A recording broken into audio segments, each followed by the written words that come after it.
everyone, and welcome back to Songwoven, Eira Bryn, Dawnbreak. Sorry, got a little late on the switch there.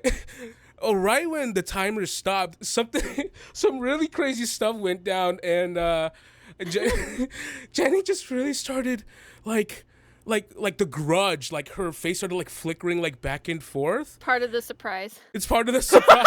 Jenny did say that she has a surprise for us. Oh, Tim, I just saw it. It is. It does look like. Yeah, put it in the Discord. They put it in the Discord. It's fucking horrifying. It is like the grudge. It's so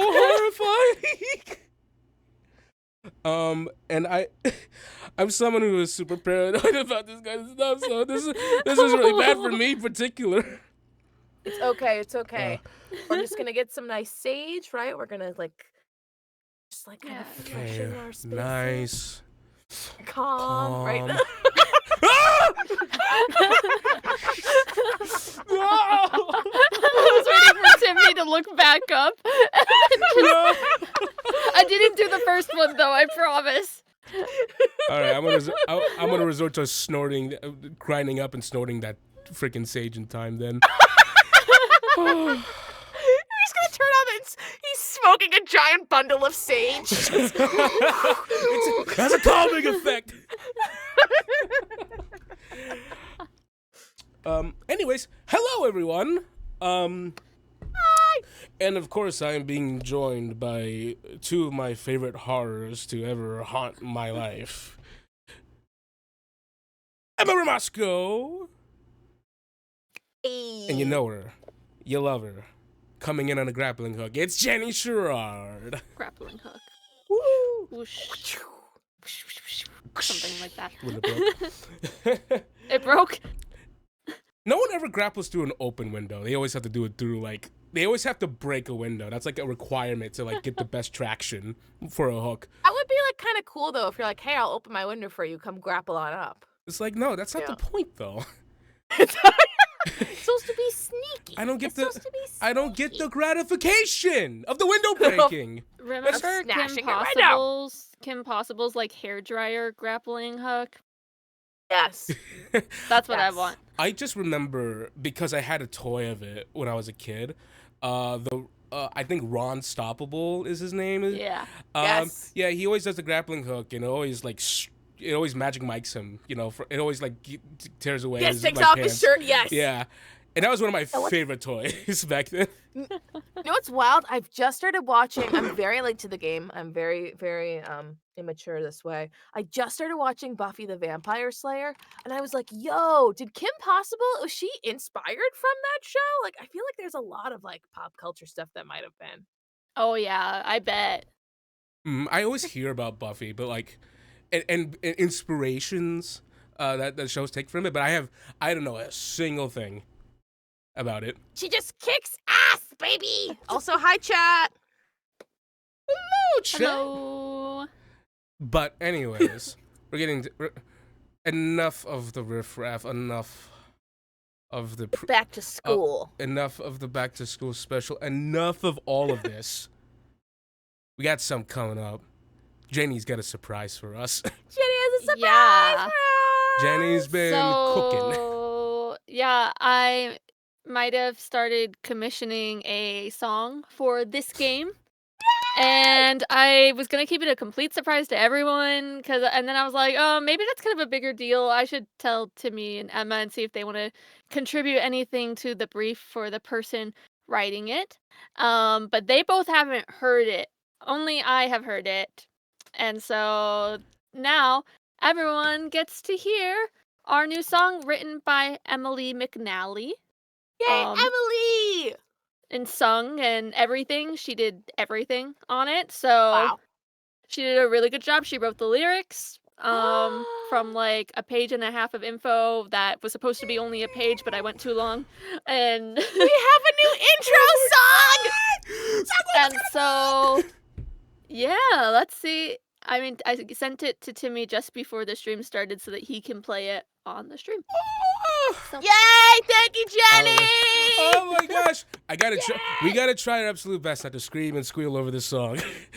I have to keep my mouth shut so I can actually hear it. All right. And a 1 and a 2.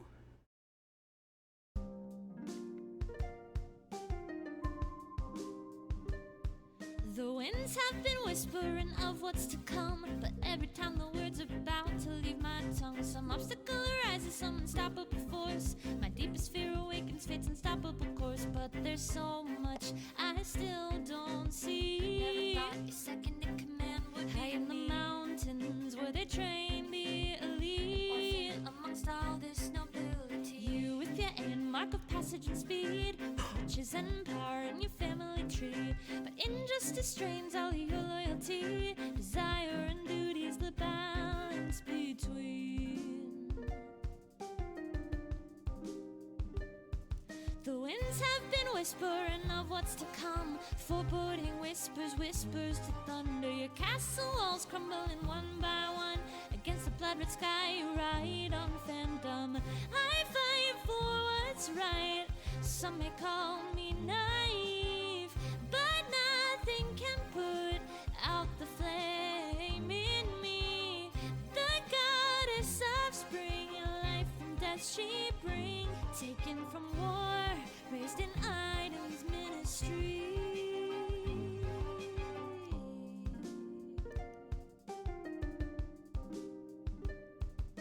Two silver lions from different packs shut off my shelteredness, freedom at last.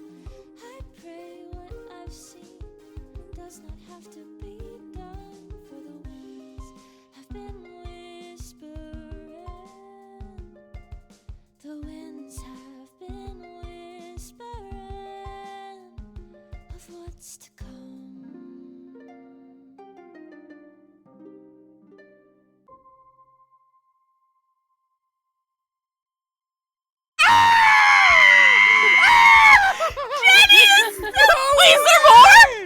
No way! She did a really good job on it. It's also Thank you a for the pop. gift sub. Thank you for the gift Thank subs, you so much guys. for the gift sub. Thank you for the gift sub. That was so fucking good. She did a really good job writing lyrics from like a little bit of information, trying to be like, I'm trying not to give you too much. It's a really political game. And it's kind of from Lucia's perspective. I was gonna say, was Lucia the one singing it? I think mostly, yeah. I was like, me- holy shit! I have the lyrics here. Let me see if I can find the. Her voice yeah, I'm was gonna so pull it. perfect. It's so She is good, a really Jenny. good voice. Yeah, that's Emily McNally. She's fantastic. Can all you her guys stuff's send it to me? I fantastic. want to make an intro. I want to make an Oh, intro. yeah. Oh my gosh, Uh, okay, yeah. Let me send the link that I sent to me. But we'll get this. I've got to get something posted to YouTube and stuff too later. And So she was fucking also good. she was awesome. Like she gave So good. such a good deal to like let us have the commercial rights for it too, and to like do Aw. all that in the first place is, she was fantastic. So I highly We gotta recommend fucking her. Shout her out. Gotta shout her out. We gotta put her stuff up. Kate, we need you to animate stuff. All right, we gotta start pulling out the big boy guns Exactly. for this campaign. Here we go. Jenny, this is so incredible. It's This is beautiful. crazy. Oh my gosh, Thank you. it's so good. I was really excited to find some, because when I started thinking like, oh, it'd be so cool to have like a song, I was like, oh, we're probably not gonna be able to do it. And then to find out that it was actually pretty reasonable to come up with something pretty cool. So fucking good. She did a fantastic job. This is super dangerous because this is going to be the song we'll probably listen to for like the entire course's entire yeah. day. Well, it's gonna be our intro song. It is. It's our theme song. Yep. Oh my god, it's so good. Never thought your second in command would be me.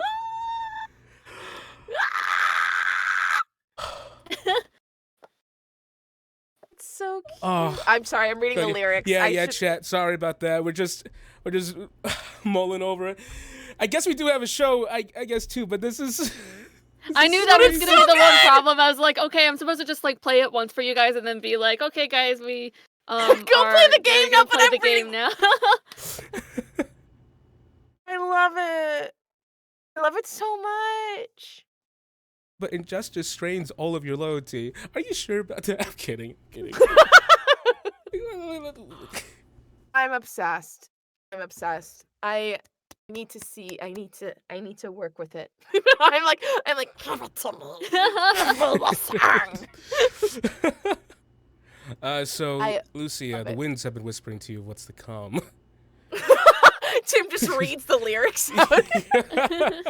I found my script for today.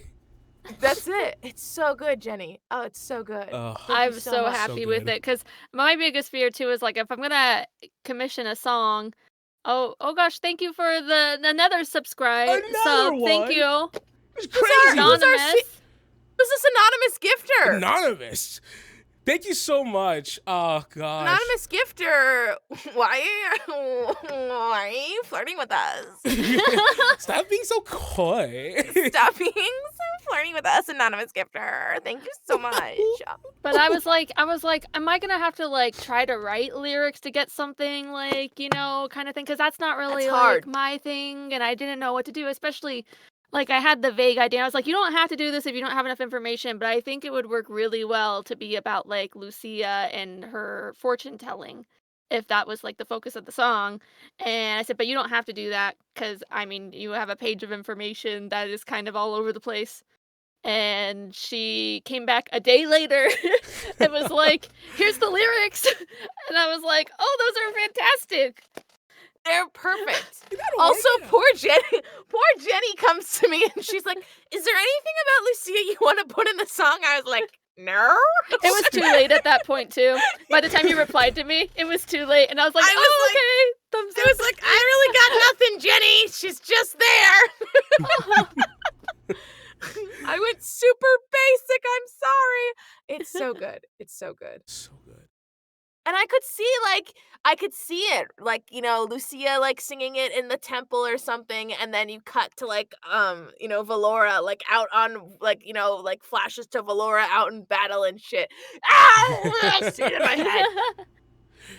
Yeah, that's what Dragmar's saying. You picture the music video in your head. That was exactly my thoughts too. When I listened to it in the car while at my work on my lunch break. You got the opening in the mind now. Yeah. I was gonna say now I'm gonna have it like I'm gonna be like out jogging with it in my marking out like the intro to it. Exactly. I've been trying not to sing it while on the phone with Timmy yesterday because I was like, nope. I have it in my head, but I can't. Can't sing it right now. It's from different back. Okay. I gave Timmy the first note. I said, I'll give you the first word. On the first note. You get the first note. And so we're just going, the. And to be fair, I did predict 99% of the song in my head. Oh, yeah. You predicted it all. But yeah, like, I knew it, I know. Crazy. Now I want to do like a little dance intro. Is Lucia afraid of spiders? Spiders? Is she? Is she? No. She? You asked about her fears last episode too. Yeah, but like this is different. I don't know. I feel like it depends on the group of people she's with. If they're like gonna kill the spider, she'd be like, no, like give it that's just a bug, right? Like let it be free. Like she might be the person that tries to like put the spider outside the door so it doesn't get squished. How about gnomes? Gnomes? Those are humanoid races in this. Yeah, it's way more problematic to be afraid of gnomes in D&D. I'm not asking you to make strong choices about Lucia right now, but I'm just writing some stuff down. Okay. It's gonna be a crazy choice right now. Be like, yeah, I guess she'd be afraid of like a percentage of a population. I guess there's some xenophobia thrown in there. What is Lucia's feeling on quicksand? That would be scary. Falling anvils. Dragmeyer says the answer is no. She crushes them with reckless abandon. That would she be does that fight would kids be in the street. That's right. Yeah. The problem is that Emma is trying to play a very sweet character, and it's coming off so much as BBEG coded. It's not even funny. I always knew. I always knew the moment you threatened to wallop that child on the street. I felt the alignment start to really shift. That's Emma struggling to play through my fucking character. I says Lucia is the BBEG. We discussed this on day one. I mean, spoilers. Hashtag spoilers. All right. So guess what, guys? It's been 17 minutes. It's been an event. Game time. It's been a real eventful opening. I'll put the recap in again. But now it's time to play. I'm going to save this song so I can listen to it all the time. It will rock me to sleep tonight. And we will post it at some point. I didn't make a video to go with it, but Yes. My physical We will therapist post it. asked me tomorrow. Is gonna ask me tomorrow, like, what heals you, Tim? I'm be like, you're not gonna believe this. You're like, thank you for another sub. What? is this from the anonymous gifter? Who are You're you? crazy. Who are you? Why are you being nice to us? Who are you? Suspicious. Suspicious. Parker, I want to know who this anonymous gifter is. Okay. Parker. Parker. Oh, we thank the anonymous gifter, Thank you so much. whoever you may be. We're gonna find out. We're gonna find you out one day, though. We're gonna Nothing find gets you. by us for too long. Nothing gets by us for too long. We'll figure it out Yeah. eventually. Yeah. And Emma played find it. Emma played a dating game where she was a detective or something. That ended well for her. Okay. So, real quick, and then we'll actually play. If anyone's ever played the game Caller X Malice, did you also die within the first 20 minutes, or is it just me? I thought it was supposed to be a really cute #1 rated date sim that had like a little bit of action adventure in it, and I got shot in the back of the head. So I don't know what I did wrong. I didn't get to date anyone. I just died. Emma You got didn't even first date place in the anyone in your speedrunning dating sim. community. I got the first place in the speedrun. Yes, Dragmire. Yes. I didn't know you could Yes. lose a dating sim, but I lost. Like, listen, like getting broken up with, I would consider losing, but I lost the game. I lost. I lost my life. I played Honey Pop before, and I was losing throughout that entire experience. I never dated anyone. I was just losing. I was just losing. That's why Date Everything is going to be a great game for me, because like hopefully can't get shot in the back of the head. Well, there is this. Like, it's funny you should mention that, Emma. I feel like they're gonna have a date with death, like legitimately in that game. I do love the date with death trope, though. Like when death is personified, all about that life. All right, well that's crazy actually, because let's play Eira Bryn. Ah. So last time, we went on our airship to Eira Bryn, yes. where there was an air elemental inside of it that was like fueling it. Is like on its like in its home with a portal to the plane of air, and it talked to Dylan. Lucia and the brain like make them stop, and Lucia's like she tried a little bit but she couldn't talk them into it, and they just like silenced the room because they didn't realize she was upset for the air elemental, and we flew to Eira Bryn, and we arrived at Eira Bryn, the massive school in the mountains, and where Valoura's dad, Eric Avanlea, was waiting for her, even though she had warned him that you don't get to be my dad at school because you fucked up really big. And so you're the master at arms. You are not my dad. And he was like, I'm here to give you a tour. And she was like, no, you're not. And we went with a dude named Pedantos instead for our tour. And we went around the school. We met our professor. We met Tamsin, one of our classmates, who we find out is able. She notices Lucia's fortune telling ability, And Lucia notices this, but obviously Valoura doesn't or anything. They both use like their combined powers, which we don't really understand, to help Valoura win a lottery. And she won a really cool halberd or glaive. I don't remember which one I use. It's on my sheet somewhere. But a polearm. And she won that and was like, oh cool, what a coincidence, oblivious. We met our professor, we saw the church where Lucia ran into that mysterious man of no consequence that she ran into at the ceremony before. Spoopy man whose name I wrote down, and It's was my Not notes spoopy. too. Spoopy Takor? No, nope. No, that's a city. That's That's a a capital city. Stranigan? No, he's Kruvan. Move on. Why did I lose my name in my notes? Rip to me. But he was like, I don't remember everything he said, but he was like, oh, you're the retainer. And Lucia's like, you're kind of creepy. I'm awesome. Actually. Stranger danger? And Lucia found out that that's like the only day that the common folk are allowed into this temple at Eira Bryn, this massive church with statues to all the Norse gods and this lovely shrine to her goddess Idun that is a little bit neglected because it's so out of the way. And she cleans it up a little bit. And then we continue on to discover mold in the commoners' dormitories and broken And Valoura is on a broken mission stuff. to do home extreme makeover home edition for the commoner's dorm.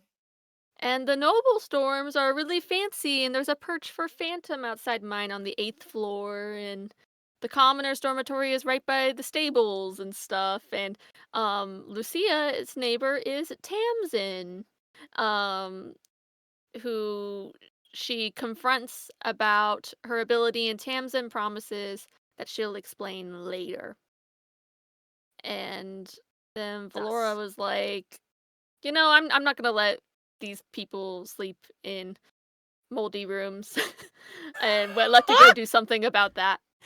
It's literally Valora's Extreme Makeover Home Edition. Move that bus!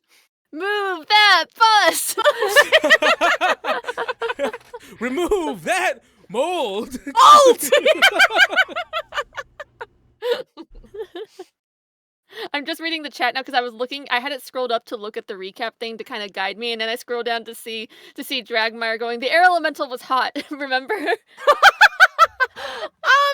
I don't remember. I mean, they absolutely could have been. What I was more so concerned at the point is that they were trapped and angry, Mhm. and that the people were like, "Yeah, they love it in there," and the air elemental was like, Oh, but "No." they were so arid. They They were were so angry. They were so mad. Guys, real quick. I solved the mystery of the anonymous gifter. Yeah, they confessed to me personally. Did they? AKA in the general chat of Songwoven in the Discord. Wait, who is it? Thank you all. Thank you so much, legitimately, Dragmire. Dragmire! Thank you. It says you ruined his plan. It says that no one will know until the episode is over. I got my eyes everywhere. I got my eyes everywhere all the time. What can I say? Dragmire, we love you. Thank you so much for being our anonymous gifter. I foil the bad guys and the very good people like Dragmire. I foiled the bad guys and the good guys. Yeah. I would have gotten away with it too, they say. If it weren't for you. That was so cute, though. I love that. A perfect autumnal gift. Thank you so much. Anyways, shall we jump into yet another session of Eira go. Bryn Dawnbreak? Yes, and Valoura and Marcellus flirted again. The end. It was flirting? Question mark. Or they threaten to unalive each other, I shall say. like Or beat each other. Like Lucy's like the sparks are flying and the sparks are like actual like flames of just like they're just like, Getting along. Cut to Valoura and Marcellus punching each other in the background. there's like fist fighting.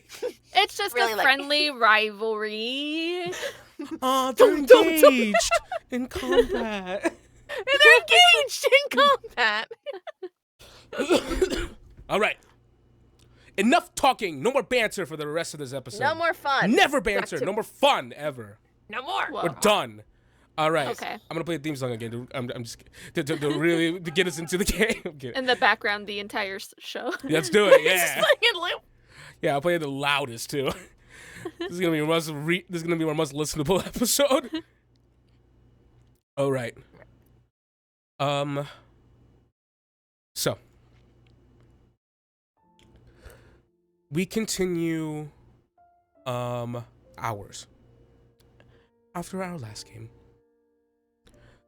Lucia, you have been getting well acquainted with the inner parts of your room and the kind of rank air that's been that's kind of been you've been kind of wallowing inside with, but this is for what this is, it's except for the ever increasing patch of kind of like invasive fungi that's kind of like growing in the corner of the room. Oh, God. This place is new, and from what you can tell, the new place is at least comfortable, save for a few things. But already you've met interesting people, and already you have properly walked along the side of Valoura. Says up mountain steps in hollowed halls. And no Arnalda, Dad. who He dies. died. What? No. No. You can't joke about that! He's not dead. He's being badassly interrogated by the king.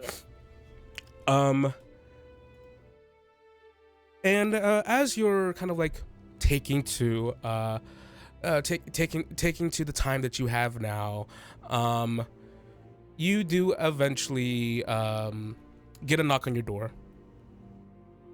Like, excuse me, anyone in this room? Is it Tamsin? No, new voice. New voice. 1 second. So what time is it? Are we waking up? Is it morning? What time of day is it again? I'm sorry. I need to- It's like getting towards the evening. It's the evening. Yeah, they're I getting towards the end think, of the day.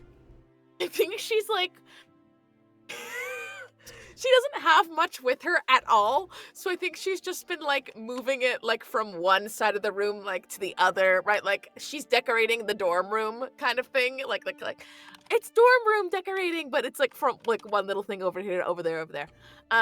She goes, I'm coming. And she opens the door. Sorry, I see the chat with Dragmire.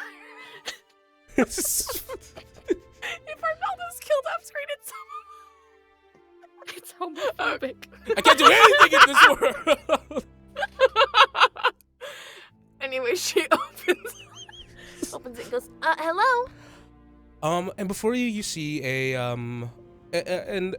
says a middle-aged sort of halfling woman, tied back, sort of like, kind of like dark bluish hair, tied in a ponytail. She has a clipboard in her hand, round spectacles, sitting on top of like little chubby cheeks. She goes, "Hi, Lucia, correct?" Yes, and who might you be? Yes, I'm Leda. I'm part of the building authority. We received a complaint that there was, I smell it. Can we? Do you want to pack up your? Okay, so mold is exponentially very dangerous, and we shouldn't have that here. This is not Eira Bryn standards. Oh, okay. And we have greatly apologized for this, but we are going to temporarily we're going to temporarily rehome you. In the meantime, you'll be staying in one of the sort of like places that we have reserved in the residential district while we get this all cleaned up. Oh, thank you so much. Also, my neighbor Tamsin has it in her room too. So, We've been checking. It seems to be a running theme on the first floor. oh, okay. Just as long as everyone else knows about it too. You know what I mean? But Mhm. yeah, I'll grab my stuff. Just give me a second. Don't be. We're so sorry again. This does not represent Eira Bryn. We will be investigating this. We will find who's responsible for this. Might be the same person. I hope no one gets in trouble. I mean, sometimes these things just naturally happen, you know? It's just buildings. Typically, yes, but this is, sorry, building authority business. But Absolutely. if it's okay, just pack your things. We're gonna get everything. We have the place ready for you. You will be housed with somebody, if that is okay. She's your Yes. It's gonna be your other neighbor. Who's my other neighbor? Oh well, I wouldn't want to ruin the surprise. Okay, well, I better pack up so I can meet them. As she quickly like packs up her bag, and who's my other neighbor? Actually, my new roommate. And she walks in, and she walks in. You see, she like personally like looks at the spot in the corner, and she just goes, "Yeah, I have an idea." This is so weird. It's an inside job. Right. Yeah, that seems about right. And she just goes like, "All right, go ahead and follow me." Absolutely. She begins to take you downwards, and you begin to walk through Eira Bryn when the sun's down, when the lamps high up are alight, and the people are out in full square, and the light that is hugged close to the mountain, hugged close to the community here. It's another feeling completely. As you walk out of the, I will say, as you walk out of the hallways, you do see that people are knocking on doors and being like, "Yeah, we gotta get you out of here." Oh my God, they're evacuating the dorm. Welcome to the most elite school on the continent. This is not where black mold is not acceptable. You hear multiple people being like, "This is not Eira Bryn standards." And meanwhile, Valoura, you're living it up in your super cool fucking throne room of a room. Legitimate. Real quick, very quick side note. There's a knock on your door, Valoura. She opens it up. Open it up, and you see a brown freckled halfling. And he has a name tag. His name's Chaticus. Chaticus? Yeah, Chaticus. Chaticus! Wait, I love this name! Chaticus. Chaticus. Hi, I'm Chaticus. And you see before him, I'm Chad. he has I forgot what it's called, a quatch, a quitch. It's like the serving thing. Quitch? A quitch. A platter? A platter, but there's like a I know there's a thing. special name, yeah. There's like a special name for it. It's like it's like the steel nipple thing. But he pinches he just goes. Don't say he pinches the steel nipple! Please stop! I was waiting for that too.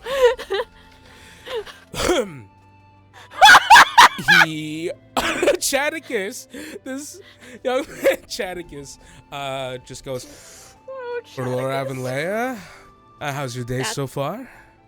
Oh, it's been going pretty well, more or less. How about yours, Chaticus? It's been going well. Here, I'm just gonna deliver some stuff for you. Here is, and he holds up this nice, pristine, black outfit with gold threads. I forgot what the fucking the rope cord thing on your shoulder is, but you got that too. And a silver colored threads woven throughout to represent your position. Silver Lions, you have your uniform. Wow, that really was fast. Thank you so much. There was extra preparations, of course, for your arrival. Wouldn't want to let the Master of Arms down. Oh, goodness. Oh, God. Yeah, okay, that makes a lot more sense now. Notices the drop in your voice. Is like, oh, never mind. And just goes, and this was also requested for you for there's a gift from a Lord Avenlea. Oh. Mom. He unveils the platter, and you see it's legitimately like a large cake. Wyvern on top of it. There's icing all over it. It says "Happy First Day at School." But you do see like around the edges, like it's bare naked cake because the crust has been cut off. She's so obsessed. My mom is so obsessed with cutting off crust for some reason. She A bit did that disturbing. with the PB&J too, remember? Yeah, I do. Because both Lucia and Emma went, how dare you defile my bread? She goes, oh wow, that's so cute. Well, thank you. Of course. Anything else? I am the main sort of steward of the dorm for this month. So if you need anything, just let me know. Good to know. All right. You have a good day now. Nice to meet you. Toodles. And walks away. Is Chadicus single? Asking for Dragmire.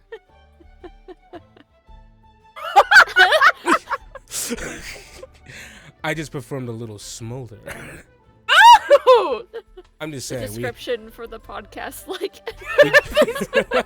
We do have hidden romance options found throughout Eira Bryn. Ooh! He's got- Chat romance options. He's got- Chat romance options! Oh, gosh. He's got hazel eyes and he is eligible. Here's an eligible petite prince bachelor. Mhm. Is it like a full-size cake, or is it It's a like complete- a yeah. little cake? It is comparable to a wedding cake. It's No, it's like a fucking sheet cake. it's extremely large. She's immediately like, oh God, what am I gonna do with this?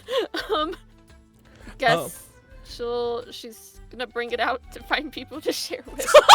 Would you want some cake? Oh my god! Yeah.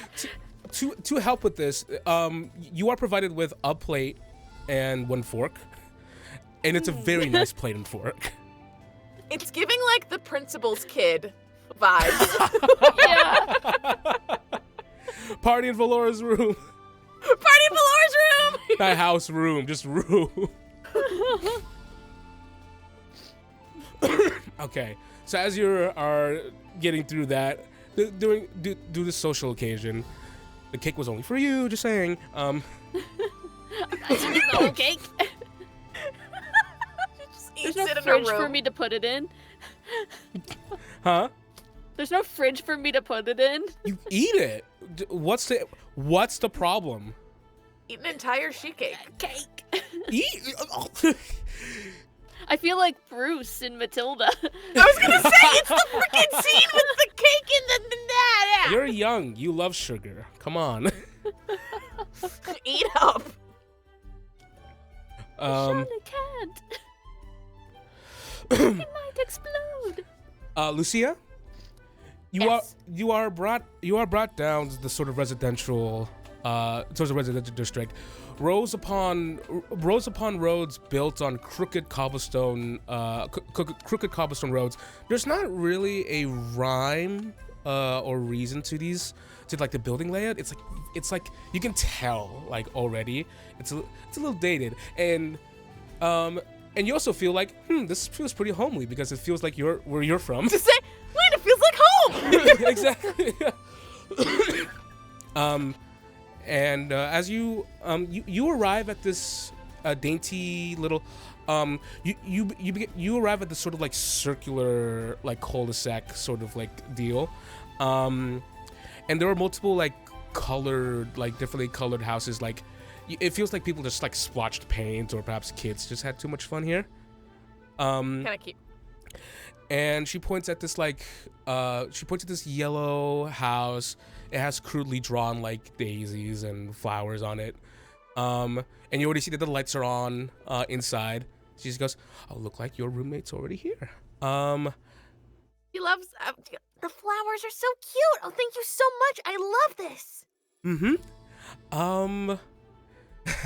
Yeah, typically these places are for places for people to stay who are visiting, or instructors who have, but for now you get to have this rare occasion. Well, thank you very much for helping out. Oh no, of course. Hiccups. And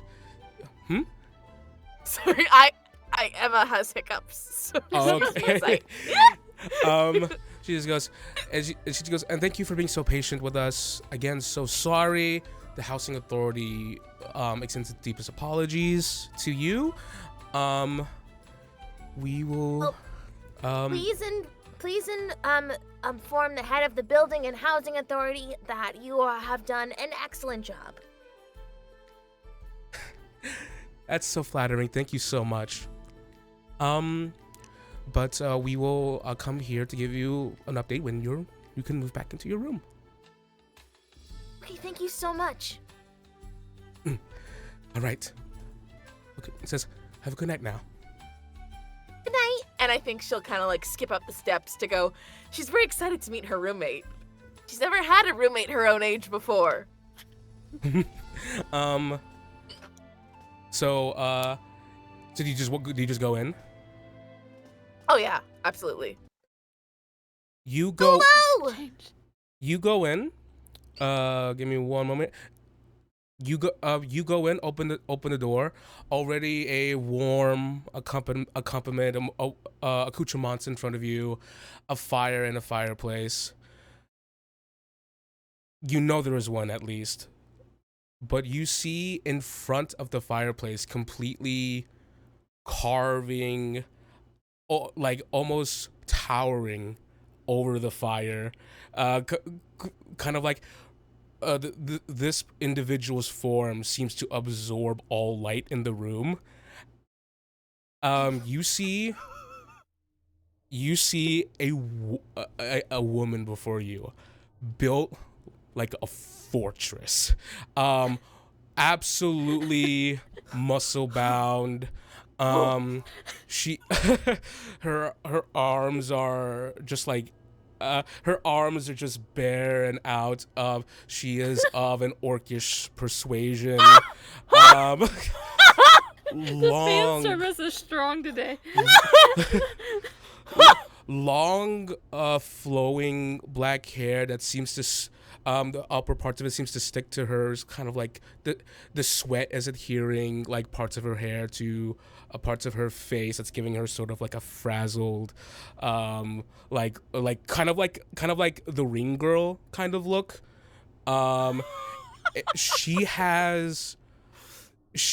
Her eyes are ballistas. They immediately pierce right into you as you walk in. She is sweating. She 8 feet tall. And looking this fortress of a woman, power, the definition, if you were just to shorten the word power to anything else, it is whatever is standing in front of you. As she just I'm gonna stares climb at her you. like a tree. Okay, so I I'm also getting such strong Glinda and Elphaba vibes from Wicked right now. You have tiny pink one, giant. Yep. Yep. She's kind of like cut to Lucia just like standing in awe and shock, like just drops her knapsack to the ground because there's this hulking ginormous woman. I don't know if she's I assume half-orcs are common in her area, or You've seen like, them. You've definitely seen them. Yeah, right. She's just very, like, it's just not what she was expecting. And as she dropped her knapsack on the ground, she kind of scrambles to get it and goes, Oh, wow, sorry. Didn't see you there. Oh, no, I definitely see you there. I mean, what's not to see? She Anyway, stands hi. over you, leans down, grabs your knapsack from the ground, and hands it back to you. I'm in love. I hasn't even said a word. I'm sorry, Garvey. It's not meant to be.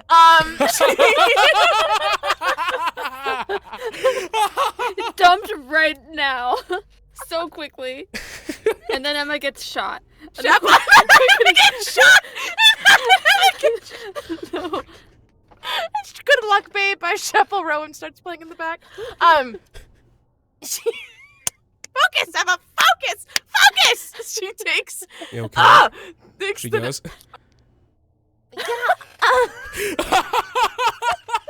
Sorry, the bi panic is rolling off of both me and my character in waves right now. She takes the knapsack and goes, Thank you. Sorry. I'm your roommate. I'm Lucia. sorry, and she kind of puts her, knapsack under one arm and extends her hand forward. She, you expect, because it seems like she raises her hands look like bear traps. As she places her hand into yours, it is so small in comparison. You did not expect a gentle softness to envelop your hand. This is And my dream woman. she just goes, Samara. Mara. That's a beautiful name. It's so nice to meet you. Are you also a silver lion? Please tell me you are. Well, I don't want to disappoint you. No, No? That's okay. we're still gonna work together all the same. Right. We're working together. That's right. Yeah, that's right, Rumi. We're working together. I'm the retainer of Valoura of House 7 Leia of the Silver Lions, and it is that's my job. And that's my job. You hear the door close behind you as she just suddenly closes it. The door's at your back. And she just goes, "Don't want the night draft to get in." Yeah. Cold. Are you okay? Yeah, are you okay? I'm okay. I'm great. I've never been better in my life, I'm so good. 2 fingers press against your forehead. Arnaldo's whole hand, checking your fever. Arnaldo's whole hand does it. Holding 2 fingers. She's just giant. Like her entire face is bright red. Like you have a fever. It's fine. I get them all the time. Excuse me. And she kind of flings herself over to the empty bed. As you fling over to yourself to an empty bed, she just goes, "That's my bed." Oh, sorry. I was not implying anything as she flings herself to the floor from that bed. bed, and she army crawls over to her bed. You start crawling. She immediately just like you're crawling, you're on the ground. Footfalls. As she walks over to you, the ground shakes before you. One hand, a claw game. A claw game just grabs you by the scruff, picks you up with one hand. She just goes, "You don't have to crawl," and just walks over to another bed. She's just hanging there swinging like a little rag doll. And just Bounces a little as she hits the bed with her knapsack clutched tightly to her. Sorry, I didn't mean to do it so rough. Oh no, you were very, very gentle. So Tamara, what do you do in the house that you're at? Well, I'm a student for one. She. Cool. She Yeah, I'm that too. You see that she takes, she walks over to the table. She unfurls like a little like roll that she had on there.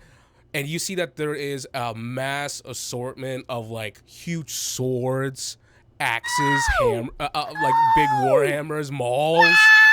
Wow.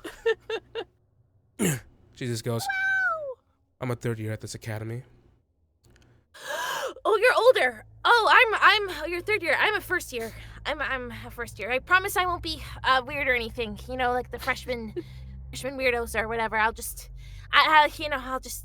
your third year. Wow. Any advice for the first year? I guess don't be weird. Yeah, that makes about sense. And she's like slowly like curling herself under her blanket on her bed. Like this entire direction has gone so downhill. I know, Dragmire, I'm trying. All of a sudden, the quietness of the room, there is a shriek as whetstone grinds against sword. I think she peeks out from under her blanket. What you doing there, Tamara? Getting ready.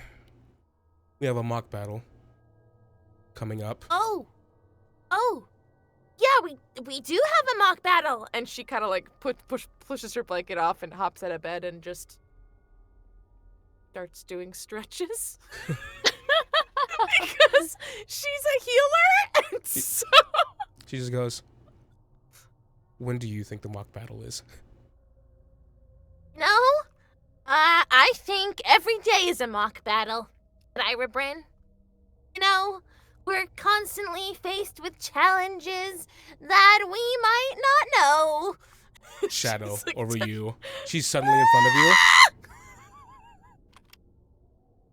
Hand. Thank you, Dragmire, for another sub. Oh my gosh. The power of the thirst. She towers over you. The moon blocking the sun. That which dominates the skies must have all of your attention. Hand on the wall behind you.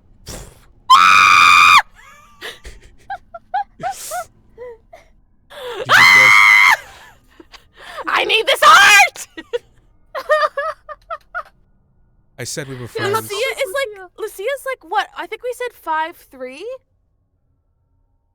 5'3"? Whatever's 5'3" hottest for this. Whatever's hottest for this 5 fucking to try. 8 feet. She just goes, I told you we were friends. Friends? We were allies. Oh, But- allies, yeah. In the mock battle. I have a name to Yes. uphold. Okay. I will show no mercy. Okay. And I That's expect you to great. do the same. Well, see, the thing is, with my kind of magic, I'm supposed to show mercy. Like, that's kind of my thing. She kind of druid crafts a little tiny flower in her hand and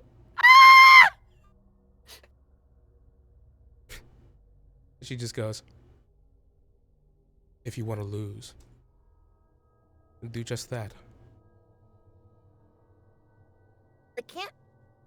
No, I can't lose. Valoura chose me.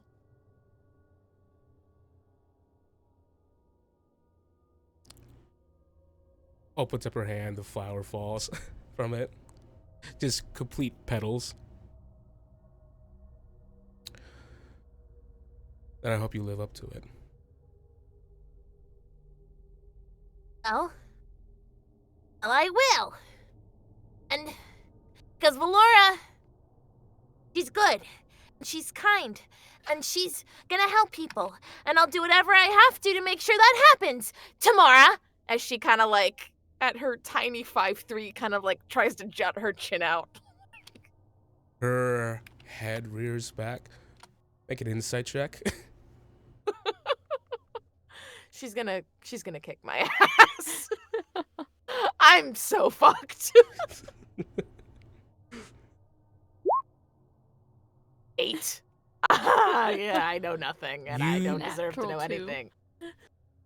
Okay, there's definitely no intimidation there, but you do see the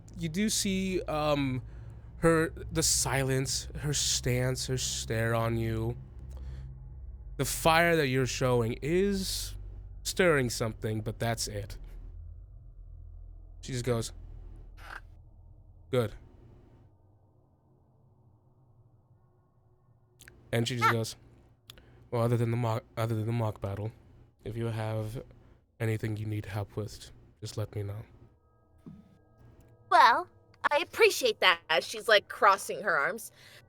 Maybe you'll be the one asking me for help. Unlikely. Ha! We'll see about that. As she like turns on her heel and stomps on over to her bed and starts unpacking her bag furiously. She just goes, well, if you're the retainer, you're going to be seeing a lot of me around. Or is it you're going to be seeing a lot of me? She kind of like turns around to glare daggers at her. It's like throwing daggers at a brick wall. It's just. It's like daggers at a brick wall. Ding, ding, crazy. She just goes, I'm the personal bodyguard of our house leader.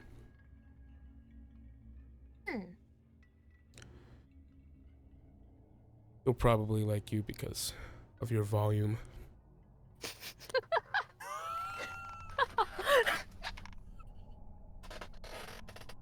Yeah, well, what I make up for in combat and other things, I make up for in things and other things.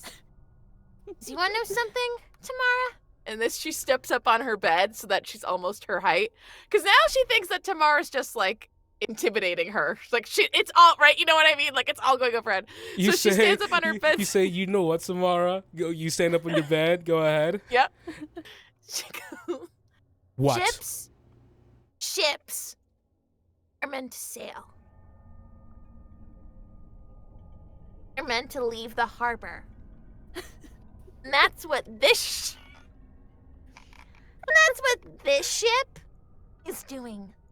It is sailing far out into the harbor where it's never been before, and because this ship has never been anywhere before, it's ready. It's ready to take on water. Your ships have all been used to this water. I don't know any of this water, and that's why my ship is so prepared. Jenny.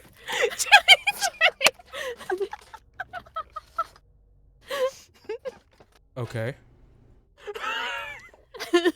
Do you want to try that again? All I'm saying is, when you're bruised and bleeding and in pain and going, ouch, I'm hurting, who are you gonna come to? Me. That's right. When I'm bruised and bloody and beaten And when my back is against the wall, Yeah. I'm even meaner.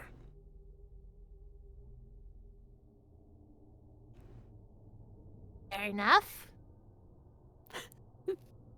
And if you're Makes gonna be the sense. person who pushes me up against the wall, then you're gonna learn what I'm really made of. Well, I more so implied that I can heal you when you're that. I can't. That is useful. I can't. Yeah, But that's what I was trying. But in the mock I'm battle, not- we're fighting, but yeah. In the mock, yeah, in the mock belt, yeah. So like, that's like, I don't know about pushing up against a wall, cause we're kind of at a. She kind of indicates on top of her bed. Um. Well. Yeah. Well. Yeah. You said that already. Yeah. Again. And that's all I have to say to you, Rumi. Watch yourself. Lucia, right? Yeah. Nice to meet you. Yeah, nice to meet you too. I look forward to spending time with you and getting to know you better at this school. Okay. Mm-mm. Okay. That's right. She gets down back in her bed and curls up. She just goes, you had the last word for a while already. And I will have the last word! She stands back up. I am the retainer! And I can't mess this up. No one's gonna walk all over us. Not for Valoura. She's my friend. Good. Yeah, good is right. I believe in you. Thanks, I believe in you too. Okay. Okay.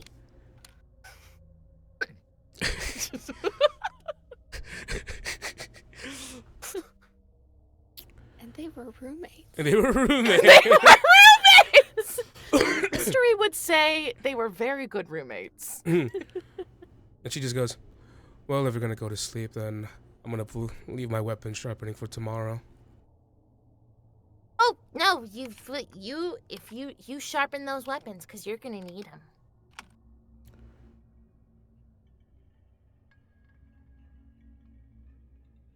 I'm looking. Yeah, you better watch.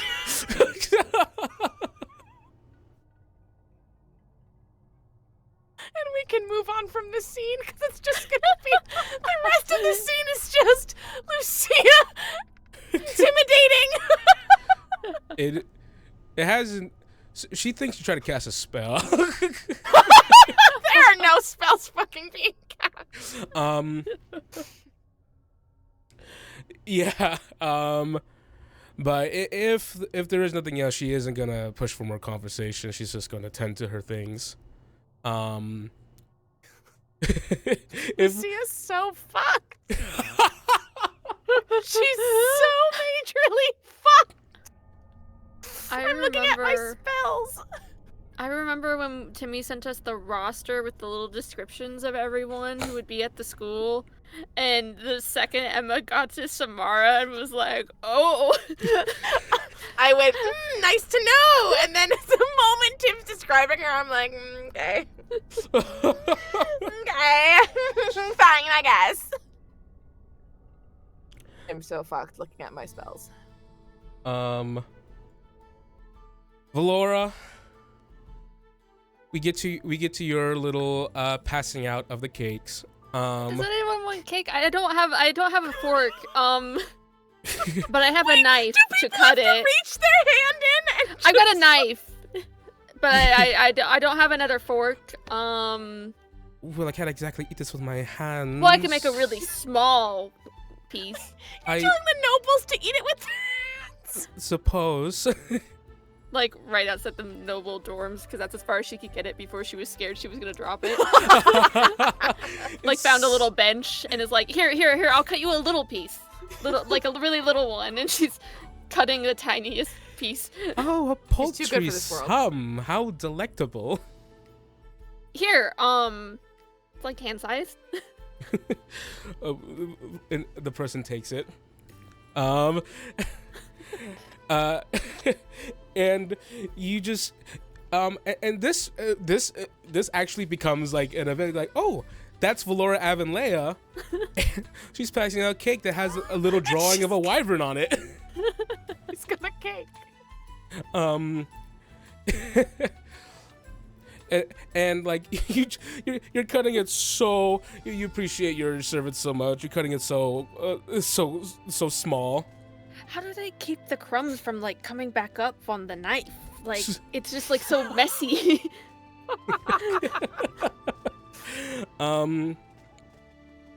And eventually you've gotten to a point where you kind of plateau in your cake giving, and you still have like a good 90% of it left.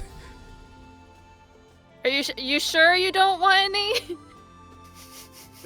Oh, sorry. I'm absolutely famished. Well, that means like hungry, right? I'm famished of being hungry. What?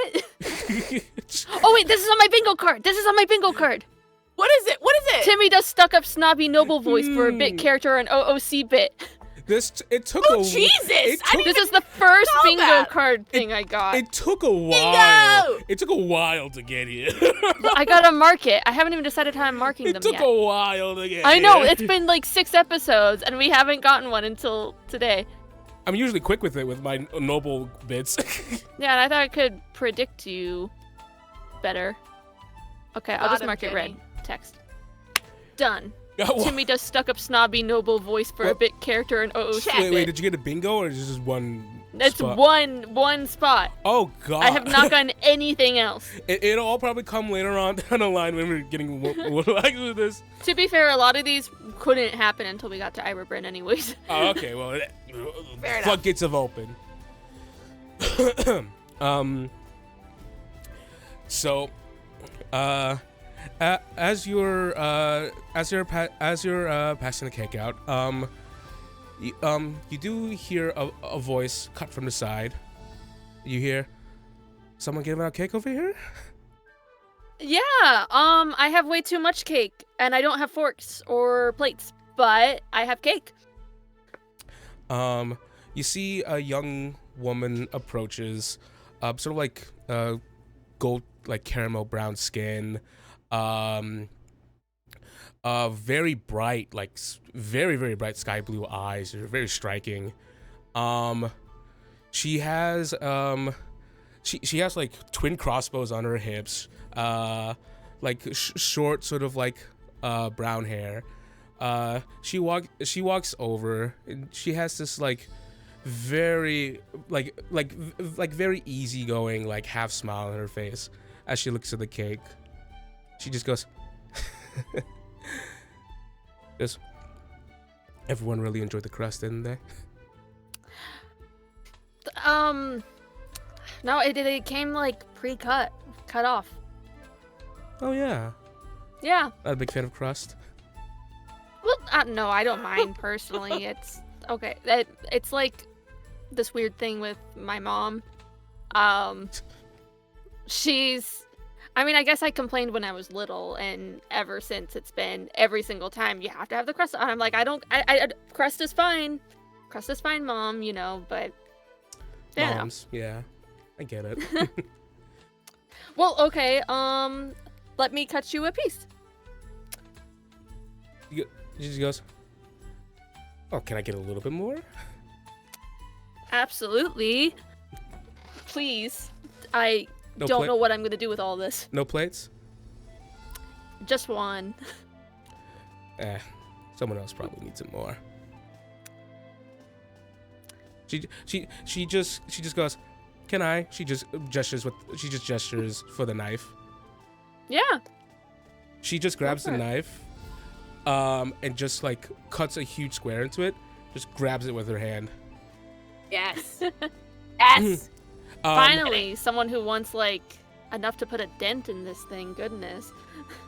she just goes, I don't know why people are cowards when it comes to this kind of stuff. Yeah, they're all like, oh no, I'm gonna get frosting on my, I don't know, my uniform or This is your something. Like, Guys, this is your natural given forks. Just use your hands. No problem. You're gonna get it dirty anyways. It's like everyone forgot they're out of war school. yeah, true. Scared of a little like cake. My name's Valoura. Valoura. Wait. Avonlea. That's right. I gotta admit, I was expecting something else. Uh-oh. Is that right? What were you expecting? Well, time's gonna tell, but I was expecting someone a little bit more, stick up the rear, kind of, add attention sort of thing. You're not gonna like pick apart every single little thing I do, right? Oh God. Oh, so you know my dad. Do I? That's my guess. Cause I don't know where you'd come up with that prediction otherwise, personally. It I takes hope it's not my reputation. takes a bite. And just goes, well, if it's any consolation, I am liking what I'm seeing before me way better than what was in my mind. Bro. Bro.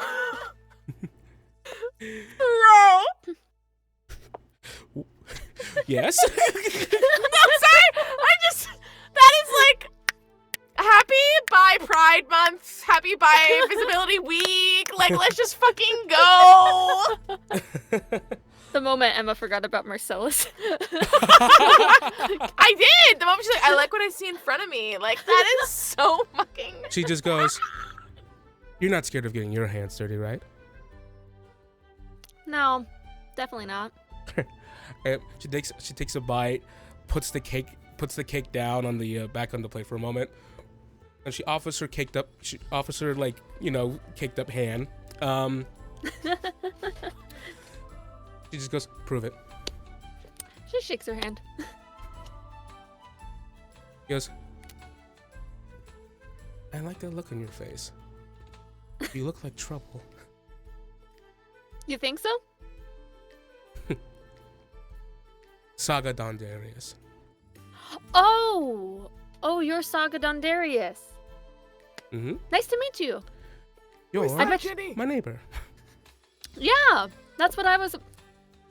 Yeah, I'm between you and Devora, who I haven't met yet either. So. Haven't met her too, but I'm really excited to see all the new blood coming in. Sorry, I have to introduce you to Eira Bryn the hard way, in a couple days, but. Oh, you mean the mock battle? Yeah. I hope we can still, not be, I want to go forward, not on shaky grounds after I do what I gotta do. Oh, yeah. I mean, I heard you won last year. I try not It'll to be brag. a real shame that you won't be able to keep that streak now that I'm here. Oh, you're confident. That's really cute. Well, you'll see why. She just goes, all right, well, if that's the case, I'll see you around, trouble. See you in a couple days. Exudes absolute confidence.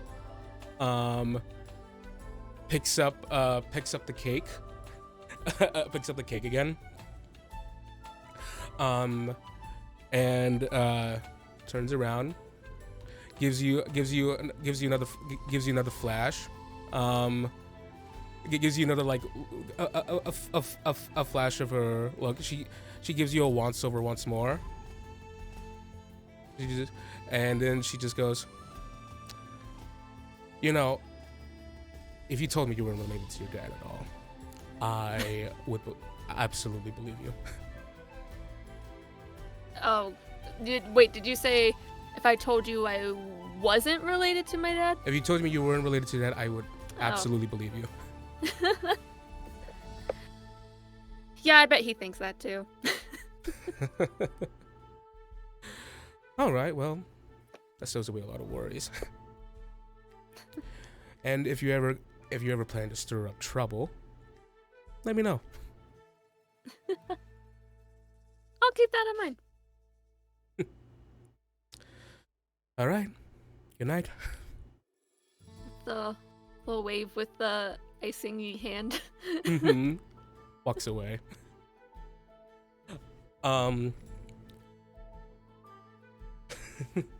She as she walks away, you do see other boars just goes, "Hey Saga, hey Saga." She goes, "Hey, how you doing? Hey." She's just very, very casual, just very like, it's like, "There's cake over there." She's giving it out. Cake. Guys. and she just goes, "Really get in there."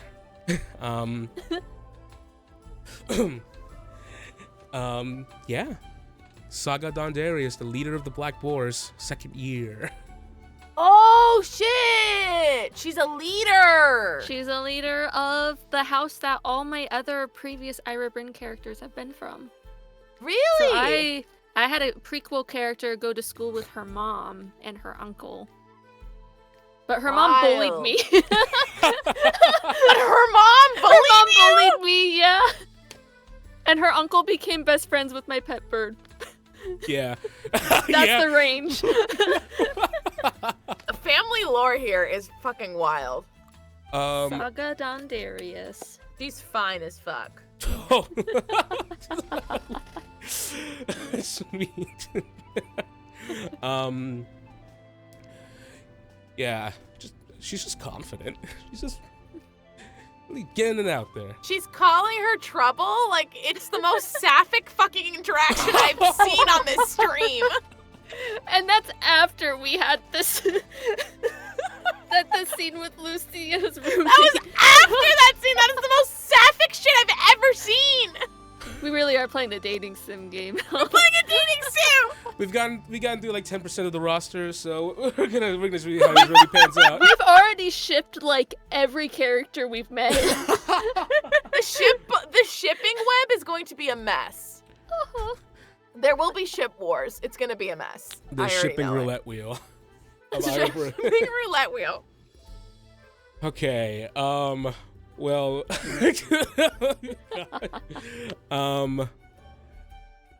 Eventually your cake cake dealing. Let's see. roll me a D100. Okay. 48. 48. Yeah. You managed to get through, maybe having to cheat some of the Black Boars who were listening to Saga had to listen to their leader's commands. They got a bit more cake than other people, but even then, at the very end of it all, you gotta get like half of it still left. She's still she's like eating a little bit, but she's eaten too much, and she's a mess from both the mixture of trying to hand people pieces and trying to eat pieces and cut. It's just kind of a mess. Well, I'm sure this warrants a fun explanation. Quincy, all of a sudden, here now in front of you, arms crossed, just kind of like giving you the look, giving you like a look over. You want some cake? Sure. Thank goodness. Oh, I've been trying to get rid of it. I don't know, for like 40 minutes or something. Yeah, I think half of it is all over your hands. Okay, well, that's not completely my fault. Oh, passing the buck. She Yeah, you know, I am. reaches down, Here. takes a cake. He just goes, Well, I was gonna ask you how your first day was, but I just found you with fistfuls of cake, so doing better than most that I've seen so far. Oh yeah, I saw my dad and quickly left him. Got a tour. Then found out Lucia's room has mold in it and went and complained to some people about that. And then cake. Yeah. How's your day been? Less eventful, definitely. I got here. I took the tour. I got called over by a few ministry people, congratulated on things that I didn't do, but my family did. And saw a fascinating creature gorging and tearing apart a poor defenseless cake. Okay, it was really cute. Back when it started with like a wyvern on it. My mom sent it. I don't know how she thought I was gonna eat it all though. I would also assume you could. I can't eat like a whole big cake. I'm just commenting on that. I think you're a fortuitous individual. I probably could if I really wanted to. All right then. All right. Gestures to the cake. I said if I really want to. So you don't want it enough. I don't want it enough. Yeah, I don't. Because I don't think you could. You just said that you thought I could. Yeah, but I see the And flashes. I see the flashes of falling weakness into now. your trap. There's no trap. No. You know how competitive I am. I don't know that. And you're trying to lure me into doing something stupid because you'll think it'll be amusing, she says, like with cake icing flying off her fingers. Kind of like wipes the cake off his face. He just goes, I'm not trying to lure you into anything, I'm just stating the obvious. What's so clearly obvious, I mean. The obvious that you can't make up your mind, huh? The obvious is I that... bet you couldn't. Oh, I couldn't. Ugh. I don't have... says, believe it or not, I don't have the palate of a 7-year-old anymore. RV. I don't think a 7-year-old could eat a whole cake, even if they wanted to. Well, I suppose I'll help you with this if you're so inclined to accepting help. Please do. Takes the one plate. Cuts a little piece for a nice piece for himself. And he stands up. And he just goes, looking at the school, and he just goes, I suppose I will ask you now. First impressions? I mean, I've seen Eira Bryn before. I've flown nearby and stuff and traveled through. You know, I've had a pretty good time here today.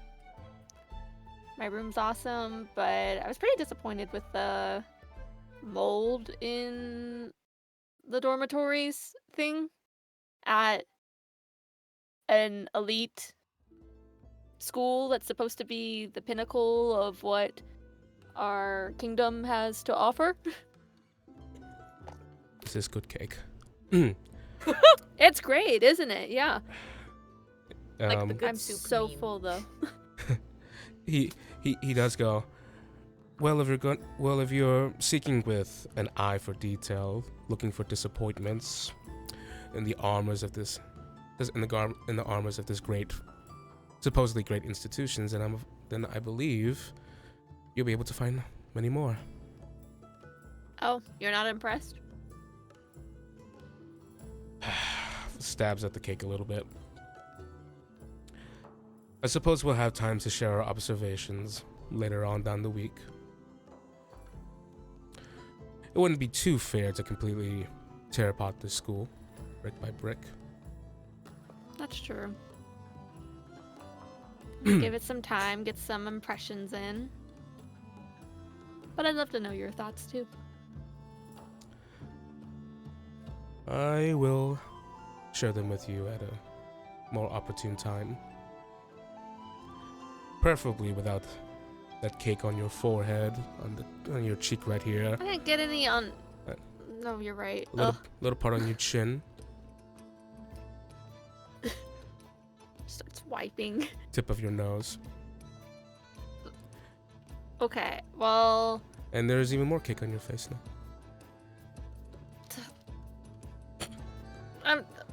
I'll deal with it. I just need to pedal off the rest of this still. I mean, I could give it to Phantom, I guess, but it's not good for him. If you want, I can ferry it off your hands. Please. All I have is one fork, though, so. Fitting. What do you mean fitting? Well, not you specifically, but a lot of people here would eat an entire cake by themselves and not share. Nice to know you're different.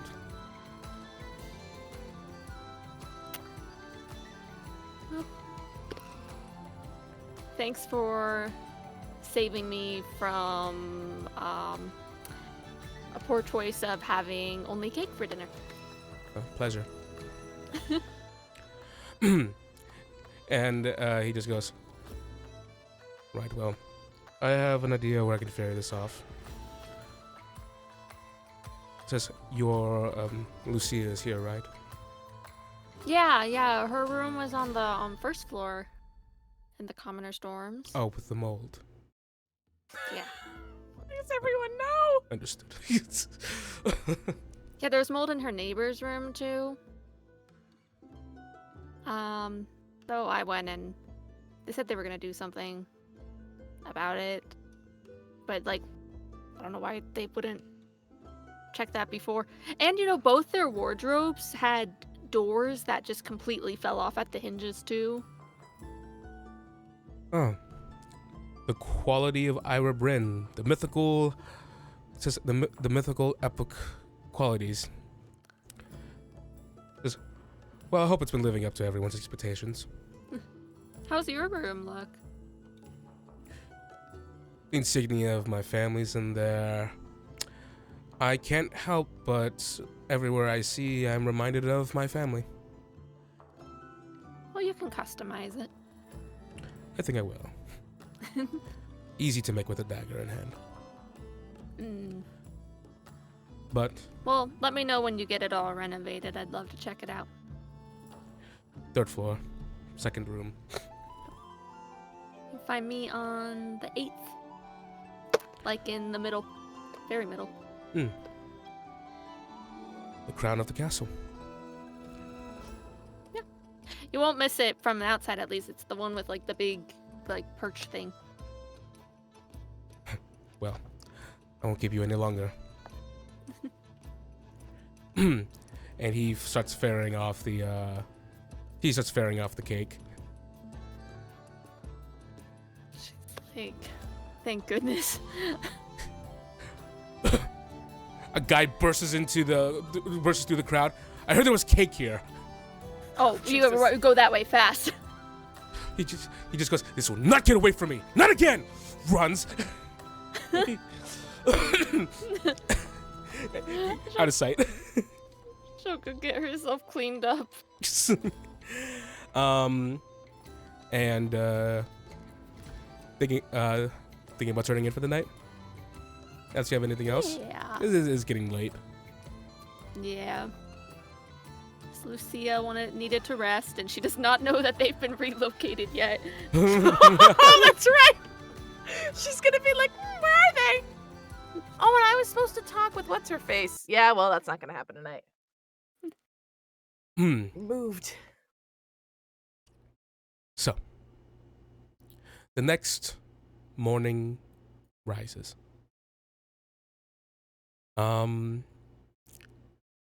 If anybody, let's quickly go over a few things here. I want to get into your character's headspace. How are your characters feeling right now about being here? Like, oh, Eira Bryn's first day. You slept your first night. Did you guys sleep well? I don't think Lucia did. Yeah. She's so ill prepared for all of this. And I think she just kind of like, her back was turned to, is it Samara or Tamara? Samara. Samara.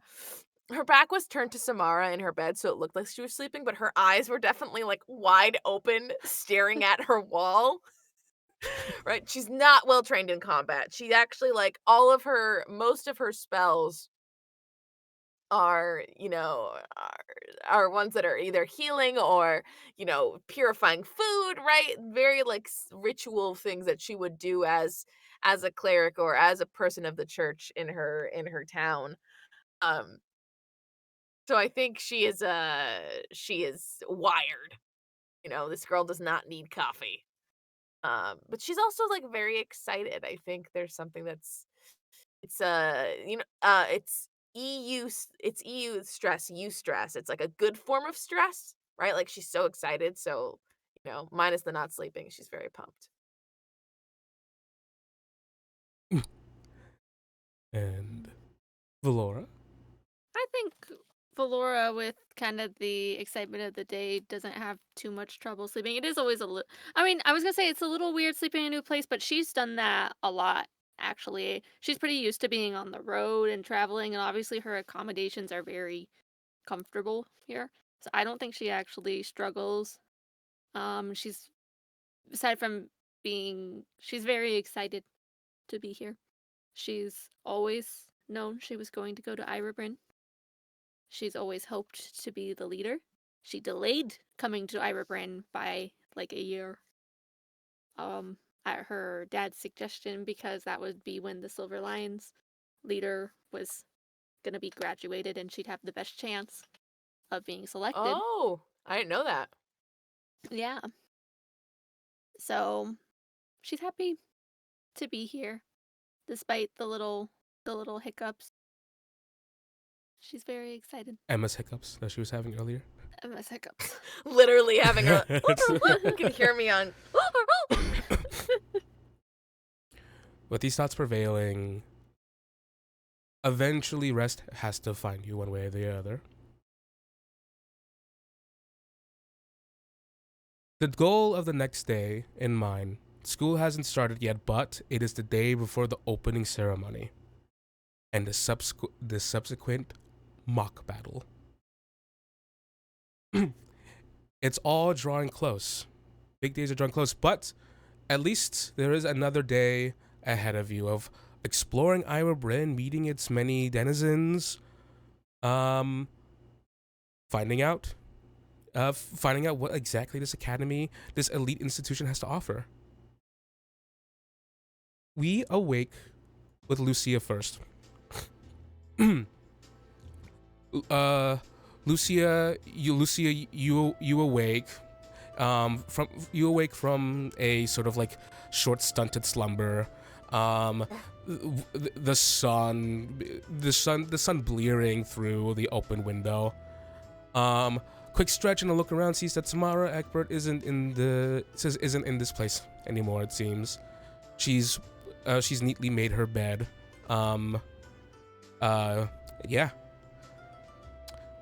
I think just a sigh of relief because it's like, first moment she's had by herself. And then she'll, put on what uniform she has, right? Just pull together all her, like, this is their first day, technically? First day of school? And you don't have your uniform yet. Oh, not yet. Okay, Mhm. cool. Yeah, that's not school yet. The Not opening school yet. ceremony's tomorrow. Okay. I think she's just gonna get up, probably had probably laid out her outfit the night before, of which she only has 2. And she's gonna go meet up with Valoura because, she's not really sure what she's supposed to do other than be at her side and assist her and help her in all things with the house. All right. So you head out of the door. Please make a dexterity saving throw for me. Samara's sabotaging you My God. for the mock battle. She's gonna. Do healers get a pass? It's a war crime to attack the healers. Is it a by war the way. crime to attack your healers? Fire Emblem doesn't care about that. That is true. Fire Emblem's like, well, they're down. Fire Emblem's like rout the enemy. No quarter. 19. Route 19? the enemy. Okay, 19. you step outside, you step out, your foot straps down, and then you're like, huh, wait a second. Your foot comes up, a bear trap whoosh, barely misses your foot. What? We go over to Valoura. Valoura, you awake. You awake to a gentle tap on your door. She will get up and go to answer. You see Chadicus. It just goes, quickly, warm smile. He just says, hello? Good morning. I didn't wake you, did I? Good morning. Oh, no. I've been up.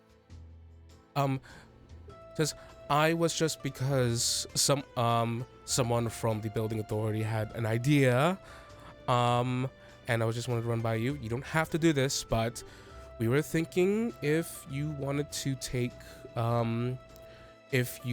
fly up towards the bell and bring everyone aware that it's 8, as customary here at Eira Bryn. Oh, yeah, sure, that'd be fun. He goes, all right then. He says, I'll go outside. We'll talk. I'll tell you where the bell is. I'll tell you how to strike the bell. Just follow me. Yeah. begins to start explaining as he's heading out. Walking naturally to the stables. You get multiple good mornings. Of course, as you're walking. And he just goes, says sometimes in the beginning, especially in the beginnings with new leaders, we like to get them to start to ring the bell. For a few minutes. It's just a little customary thing here. Oh yeah, that's cool. Yeah. You don't like go deaf or anything, like the real loud. You do need media earplugs. plugs. Yeah. We do have earplugs ready for your wyvern. It is very Great. loud. Yeah. People have been injured ringing the bell before, because they're not careful. So be careful. Yeah. I didn't ring a bell. Just Can ring my bell. That song playing in my head. You make your way over, and as you do, you see making his early walk, walking alongside him, Podantos, is your father. You see one of the knights. The knights goes, "Good morning, Master at Arms." And he just goes, "Morning." Sees you. Good morning, Podantos. Morning. Thanks for the tour yesterday. Oh, of course, it was nothing. And he just goes, and your father just goes, "You really have to stop this." What did I do? Oh. I literally haven't done anything. You know exactly what you're doing.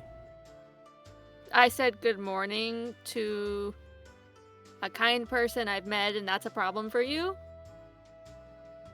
You're purposely ignoring me. You didn't say hi to me either. He just goes, "Laura, let us not do this at the very start of the day."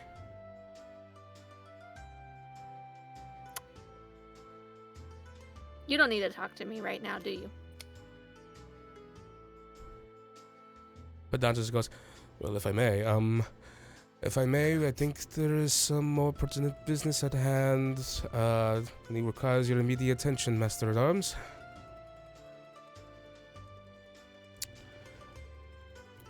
He looks at you some more before he just goes, right.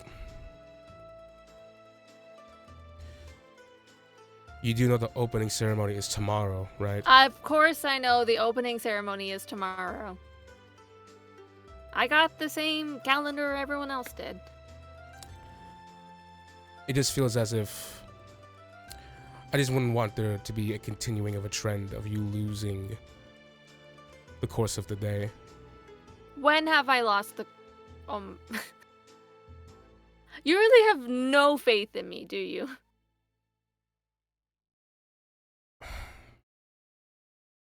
Like I've said yesterday, because you are a capable young woman full of potential. But apparently I don't know when the basic events that are going on at my new school are and need to be reminded by the Master at Arms for fear of ruining everything. I was just asking if you remembered. It was a simple question. It's like, of course I remember. You should know that. And you shouldn't have to ask. Chadicus just goes, I don't mean to be rude, but it is almost 8. We do need to hurry for the bell. All right. Thanks, She's ringing the Chadicus. bell. Let's go ring the bell. Yes, I'm ringing the bell. Bye. She's just trying not to talk to him oh, okay, we're immediately arguing. Goodness.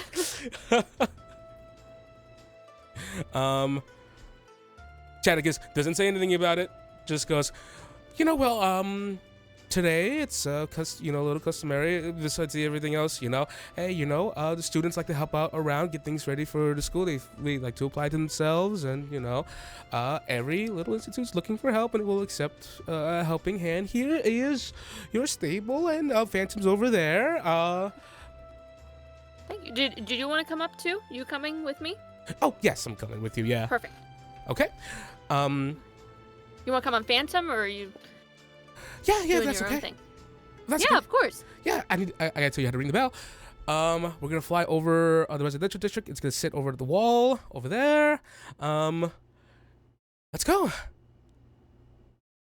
And Phantom's like, kind of like sits up. You see that there is a half-eaten large wyvern cake. A cake for wyverns. No! A recipe invented by your mother. Like, oh, did you get a cake too? Licks lips. Shakes himself off. And you open up the door. He has the flying mounts in here. You're seeing like the flying mounts stables for the first time. It's comparable to at least the stables in like nice places you've been to. Your place has definitely given them a lot more room because they need a lot of room. So you do know that this place isn't exactly like the bestest, but they don't know flying mounts like you do. Yeah. But then you get up to Phantom's, and he has like a double wide, and there's a ball in his. He has a ball. It's like, well, you haven't destroyed that yet, so we'll play with that later. When you said you haven't destroyed that yet, he gives like a look. Like, suddenly he wants to destroy it. She's like, no, Thrick, Phantom. It is fine. You get him mounted up and ready to go. Yep. You begin to fly, through Eira Bryn, and we are gonna go back towards Lucia. Bear trap. Bear trap. And you hear, oh, says, "Are you okay? I'm so sorry. I am so sorry." Just goes, "That was not the sound I wanted to hear." Running around the corner, you see a young human man dressed in like leather armor. He wears a squire patch on his armor. He's carrying a litany of bear traps over his shoulder. He just goes, "Okay, I found one. Okay, there's one of them. I'm so glad you didn't run into it. Sorry, I just lost one of my bear traps." What? Why are you carrying around bear traps? I just heard. Funny story. I just heard there was bear problems around here. These are meant for bears, you know. So I'm glad you didn't fall for one. Sorry about that. I am so sorry about that. Why would there be a bear outside? And she points to the house she's in. Why would there be a bear right there? I didn't put the bear trap here. It just fell off of my shoulder while I was running around. I thought there was a bear. I thought I saw a bear. I got really excited. Ran that way. No bear. Were you a bear? What? I'm asking because the bear trap reacted to you. No, a bear trap, it reacts to anything that has pressure. It's not about being a bear. No. I just thought they had like a special thing where like you had to weigh like a bear to like. Excuse me? No, wait. Excuse me? No. You are dainty. You're very small. You're way smaller than me. The hand is risen to go. Who are you? Who are you? I'm so sorry. I'm Squire here. I'm just doing my duty to the community here. I'm in training. Just like, please don't get me in trouble. My name is Belle. Can I have your name? Well, hi, Belle. I'm Lucia, a.k.a. not a bear, a.k.a. not getting my foot munched today. Are you in one of the houses with us? No, well, technically I would be part of, like, because I am from this place, you know, I would be represented by the Silver Lions, yeah, but, cool, so you're in our house then. but I don't go to, like, the War Academy, the Officers Academy portion. I'm a knight in training. Oh, cool, yet again, the bear trap and the knight stuff. I'm missing something here. Well, knights are shining beacons to the people in the community, and they assist the community, and that's what I'm trying to do. I did lose 2 other bear traps. Okay, so that's really dangerous, and I think she's gonna like try to like go over it because it's closed now, right? It's like closed shut. Yeah, it's super close shut. Okay, she's gonna go up, pick it up, and goes, "Well, these are really dangerous, and let me help you. Let me help you get the other 2. I can't. I can. They're each I'm supposed 55 to meet pounds. Valoura. What? Yeah, they're 55 pounds. What? Okay, bear traps don't need to be that heavy. I just wanted to get the best equipment for, you know, what's at hand. Also, I've never seen a bear come into this much of their civilized area. What? We have a reported the nature bear initiative problem. here to, you know, to coincide with nature and things like that. So wild animals do get in from time to time. Are you trying to just take their feet off? A boar ran me over once while I was here. Well, that is awful. I'm sorry about that experience. Yeah. But I think bear traps are a very inhumane way of handling such a problem. Why do we have so much? Bear traps? Yeah. It's a great question. Why do you have so many bear traps? I looked in the knight's armory and we just had like, I took all of them. All of them. Okay, so once we get these bear traps, I think we can have a discussion about another way to potentially corral the bears in this area rather than just munching their feet off with these bear traps. Okay, I do have to find the 2 other bear traps. All right, and here, I'm still looking for that one deer that stepped on my. Yeah. There was another incident. A deer stepped on my mom once. What?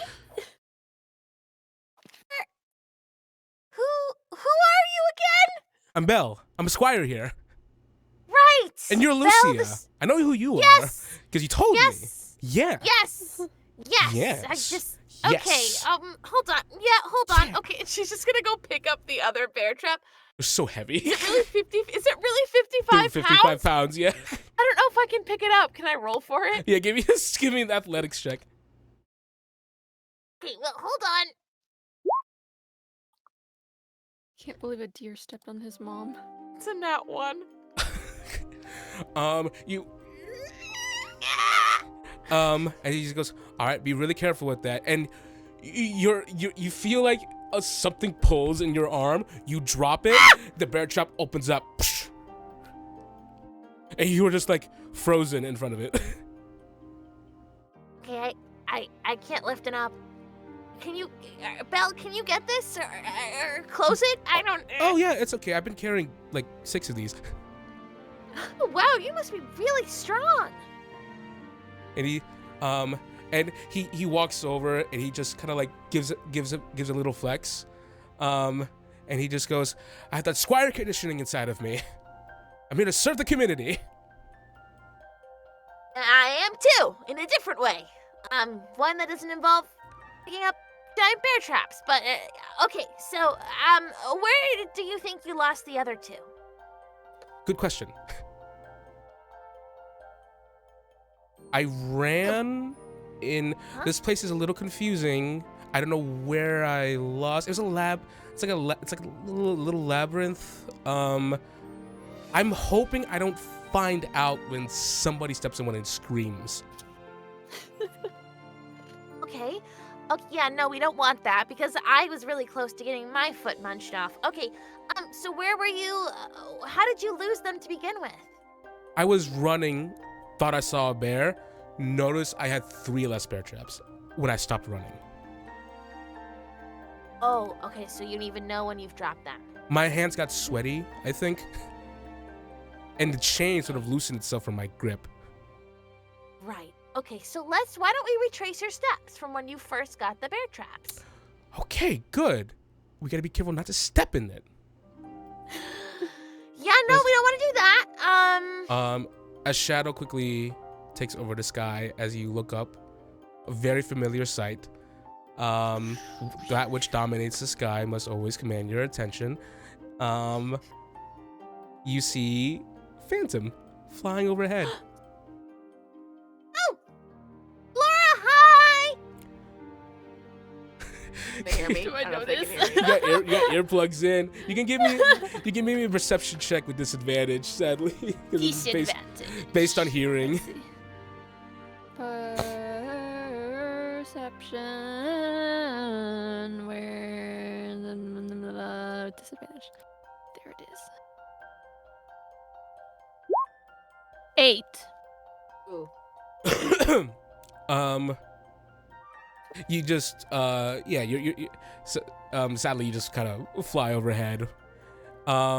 It's like wearing noise canceling headphones. Oh, yeah. But what I do notice is a bear trap. No. A bear trap flies at you from out of the sky. And you do hear from Chaticus is like, oh yeah, we have. They're yelling because you guys both have earplugs in, and you're flying. Yeah, we have because we have What? a current. What? What? What? What did you say? What? Wait, take out the earplugs. Okay. You're getting what? What did you say? What did I pay? No, what did you say? What did I say? Say? You said say? Yes. Got it. Okay, good. I was saying that we have a current one of the things you can try to volunteer. We have a bear. We spotted a few bears at Eira Bryn.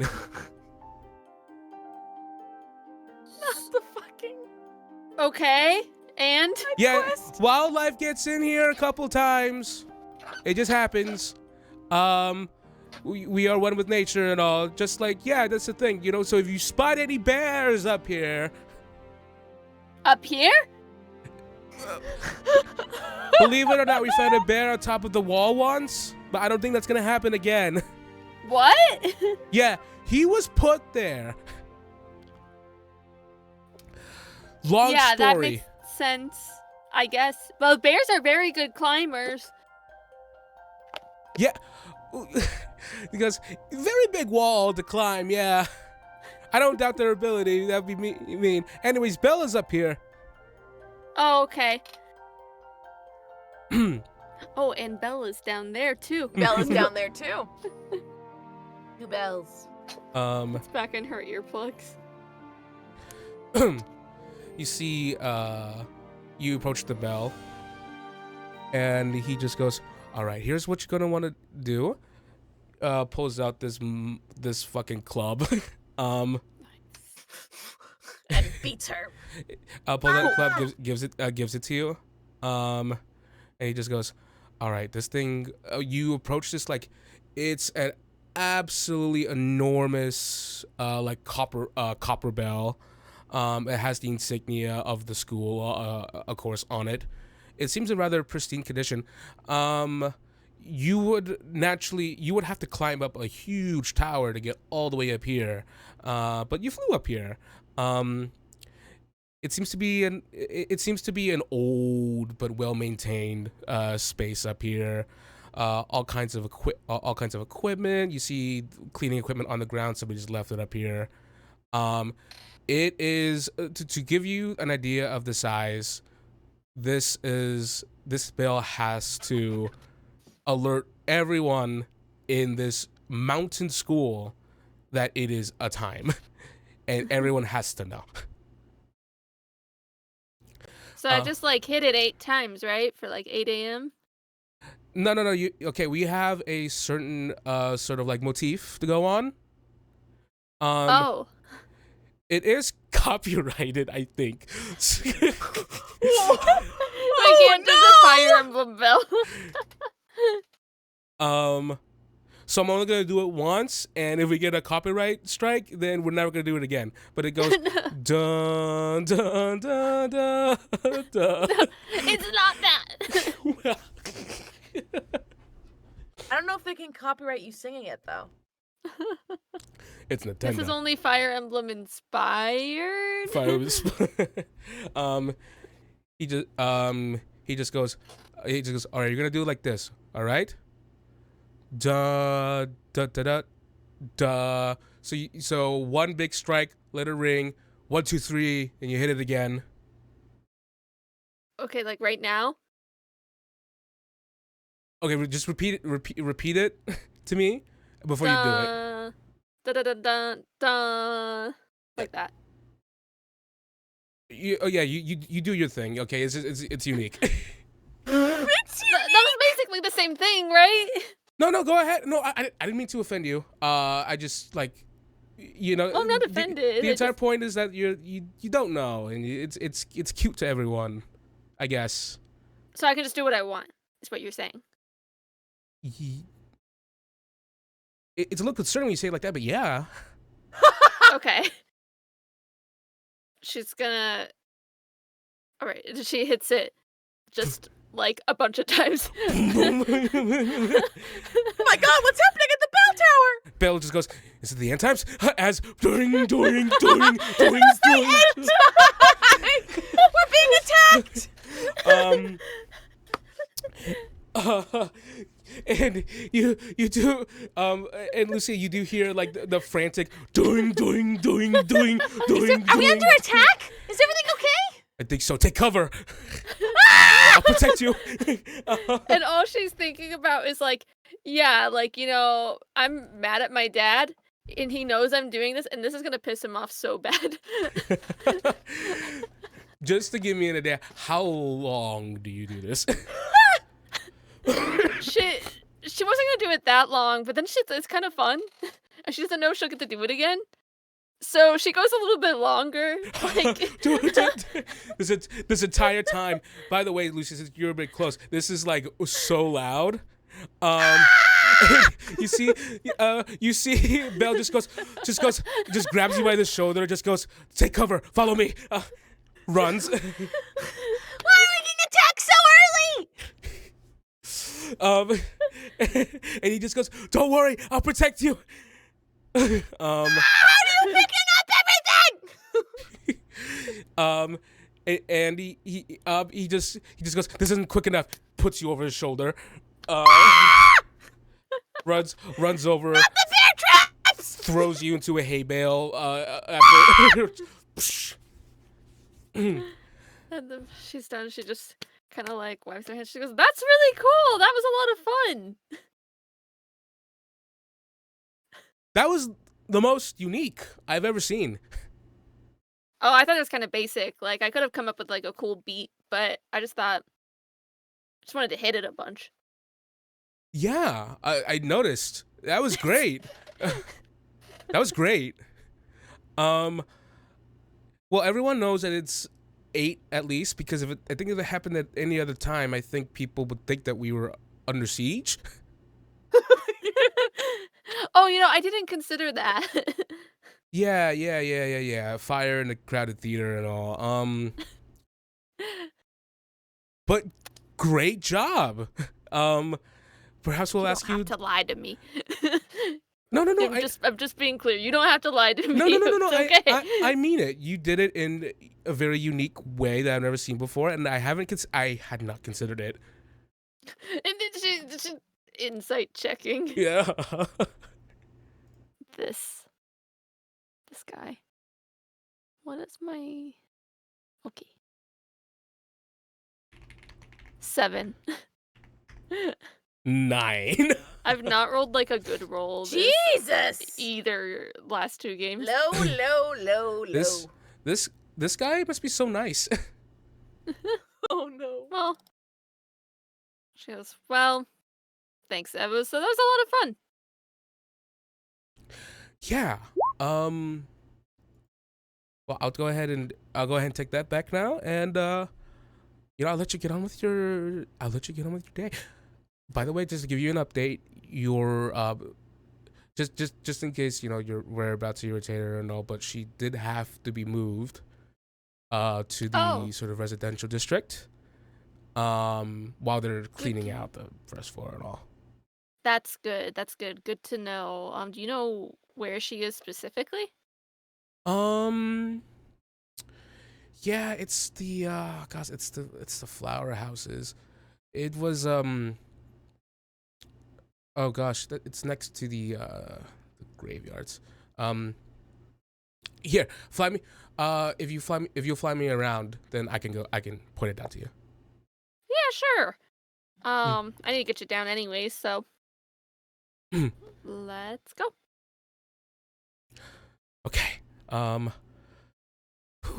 my ears are ringing, even though I was wearing earplugs. Yeah, mine too. Now that you mention it. And then, Lucia, your head pokes out of the hay bale. It's over. Belle just goes, "Are you okay?" Yeah, I'm okay. Are you okay? As she like crawls out of the hay. Despite everything, despite stepping into 2 bear traps, I did find the rest. But yeah. Wait, what? How did you find the others? Okay, points out at his feet. There are 2 bear traps on 1 foot. On the upper part of his foot and then around his ankles. Oh gosh. Is he like bleeding? Are they like digging? Oh, it's bad. Yeah, it's really bad. It's really bad? Okay, she's gonna go, okay, hold on, let me, give me a second, let me help with this. And she's gonna get down her hands and knees. I'm really calm right now because I'm trying to make sure that you're calm. Oh, well, okay, well, I'm calm, but you're bleeding out, so, okay, and she's gonna cast Cure Wounds, around his ankle, which I believe, let me see, is how much? Let me see, it's 1d8 plus my mod, so he's going to get 1d8. Oh, yay! Full on the dice. 8 plus my mod. Ooh. Which is, hold on. As the skin, as you heal him, as the skin from that the bear trap took away, begins to regenerate. You see it actually pushes some of the teeth out as it heals. And he just goes, "It's a confusing mixture of like pain from the bear trap, but I am feeling better."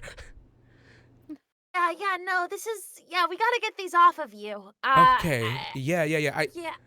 I think it's okay. Thank you so much for your help. I might just go see a doctor.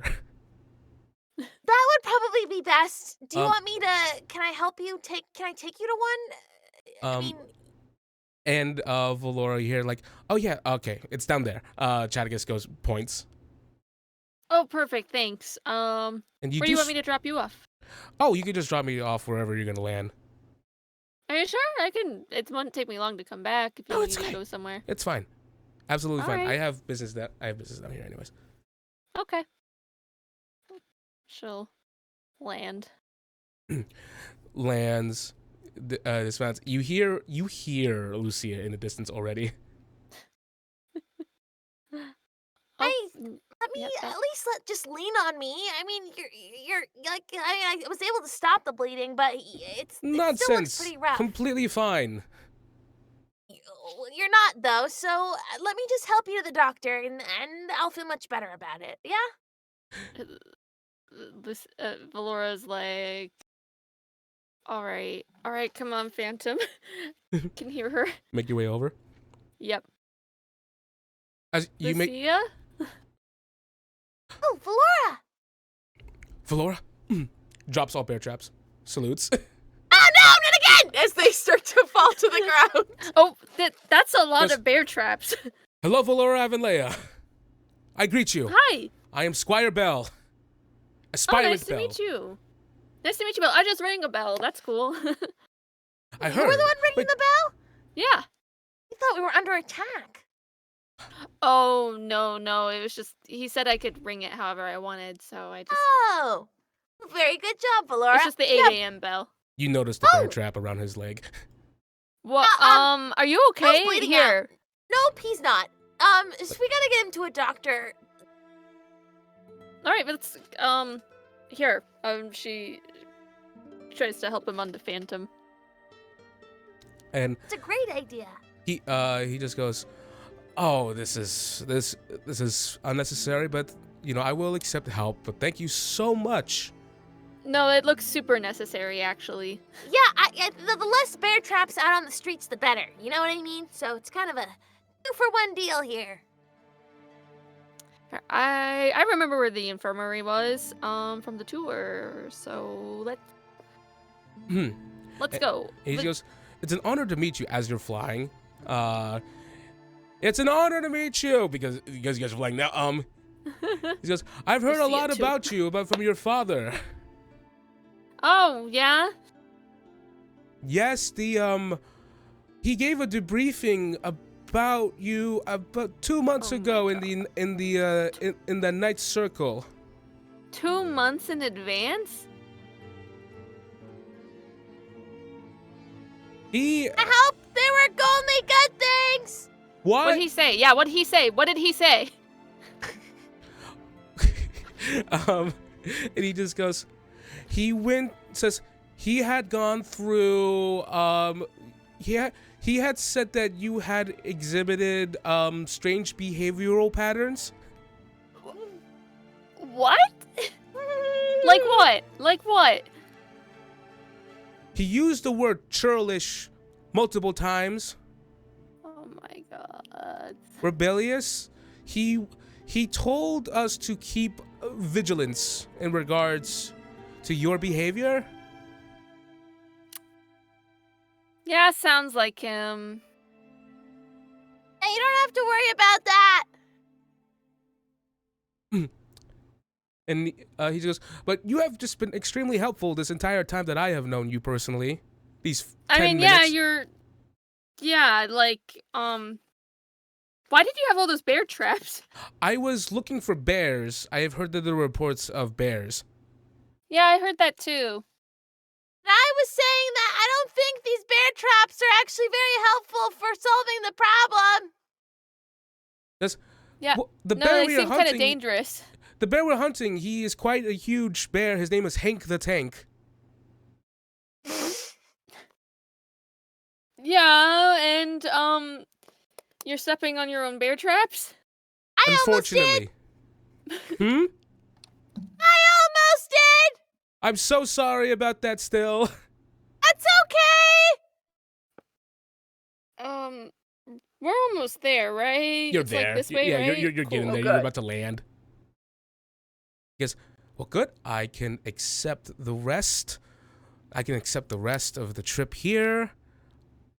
And you just you hear from like a person walking in, seeing you land.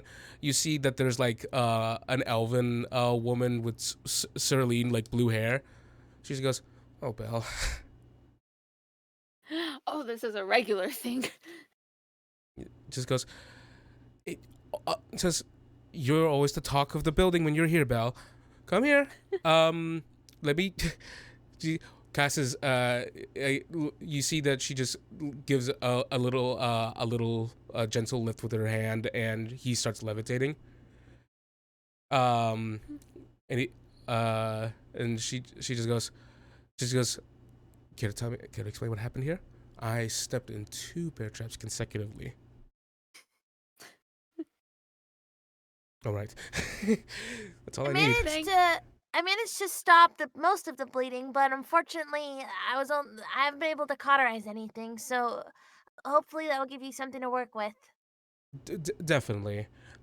Belle's been through much more than this. Okay, well, feel better, Belle. Yeah. Nice meeting you. Thank the both of you again. I will return to my duties very shortly. Oh, Belle. The doctor goes before guiding him into the building. Thank you, both of you. Wonderful job. Yeah, thank you. Yes, thank you so much. You'll probably see me if you ever show up here. Well, I would love to learn more. Oh, absolutely. If you're a healer, I gotta go tend to unexpected emergency. Yeah. Um, Thanks. right. Gives a nod and walks away. So you've had an eventful morning. I can say the same for you. Ringing the bell and everything. There's just a little bell ringing, you know. It was pretty fun. It's very cool. Are you ready for the mock battle? Well, we got 2 days. Right, Timmy, or is it? It's tomorrow. Oh, tomorrow. Okay. So tomorrow. It'll be fun. Yeah. My roommate seems pretty intense about it. Pretty set on it. I guess it's kind of a big deal. A roommate? Yeah. She's scary. She's very scary, but not really scary, but kind of scary. She could definitely dig a ditch, throw me in it, and bury me alive. That's something that you could don't definitely think happen. she will, right? Like you're getting along? Kind of. I mean, like in a competitive. She's very proud of what she does, and she's a very good fighter, from what it seems. I tried to make friends. Maybe we are. I don't know. More like rivals. I might have made an enemy, but maybe not. I don't know. Well, rivalry is already good. Always good. You know. Yes, Competitiveness. that's true. That's true. I met. Who did you meet? I met the leader of the Black Boars. Oh, cool. How are they? Oh yeah, she's great. She we bantered a little bit too about the mock battle. So she won last year. She was a first year that year. Really? Now she's a second year. Yeah. Saga Should we- Dundarius. Are we supposed to make alliances now, or is that a later kind of thing? Well, given we don't have a lot of time, I mean, if we want to make alliances, I think we should do it now. What do you think we should align ourselves with? Well, you know, we talked about before, like, if we meet the Blue Wolves leader and the Crimson Griffins leader, I think that's a great option because we're all the first years. You know? That's a good point. We can band together. Where do you think they would be? Well, it's breakfast time. That's a good point. We go get breakfast and we forge our alliances. Sounds like a plan. Sounds like a plan. And she's gonna like fist bump. Yeah, exactly. Just gonna, like fist bump you a little bit. She does. All right, let's fly down. I didn't even strap you in that time. You did pretty good. I was kind of more focused on his leg bleeding out. I think that was like more. What? Yeah, I just hang on. I guess I'm getting used to it. Huh, Phantom? Yeah. Yeah. Not. Sounds about right.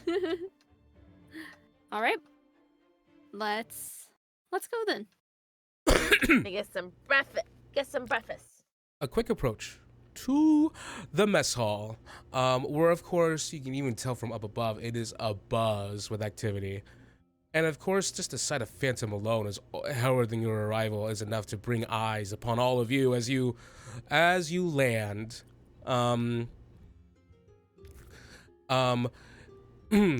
There is a resounding like there is a tension on the both of you. There is a multiple waves, greetings, good mornings from people of all classes. You see that it's a mixture of like, yeah, half the people have their uniform, half don't. People are still arriving. People are still getting toured. Like, yeah, it's a buzz. Eira Bryn's about to start. People are getting here. People are getting set up. You walk into this gigantic mess hall.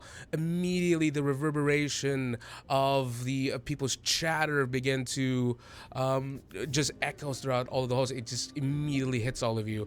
You see up above, Lucy and Valoura, you've heard of this before, but you see messenger birds of all makes and sizes, perched on top of the sort of like bird perches all around the mess hall.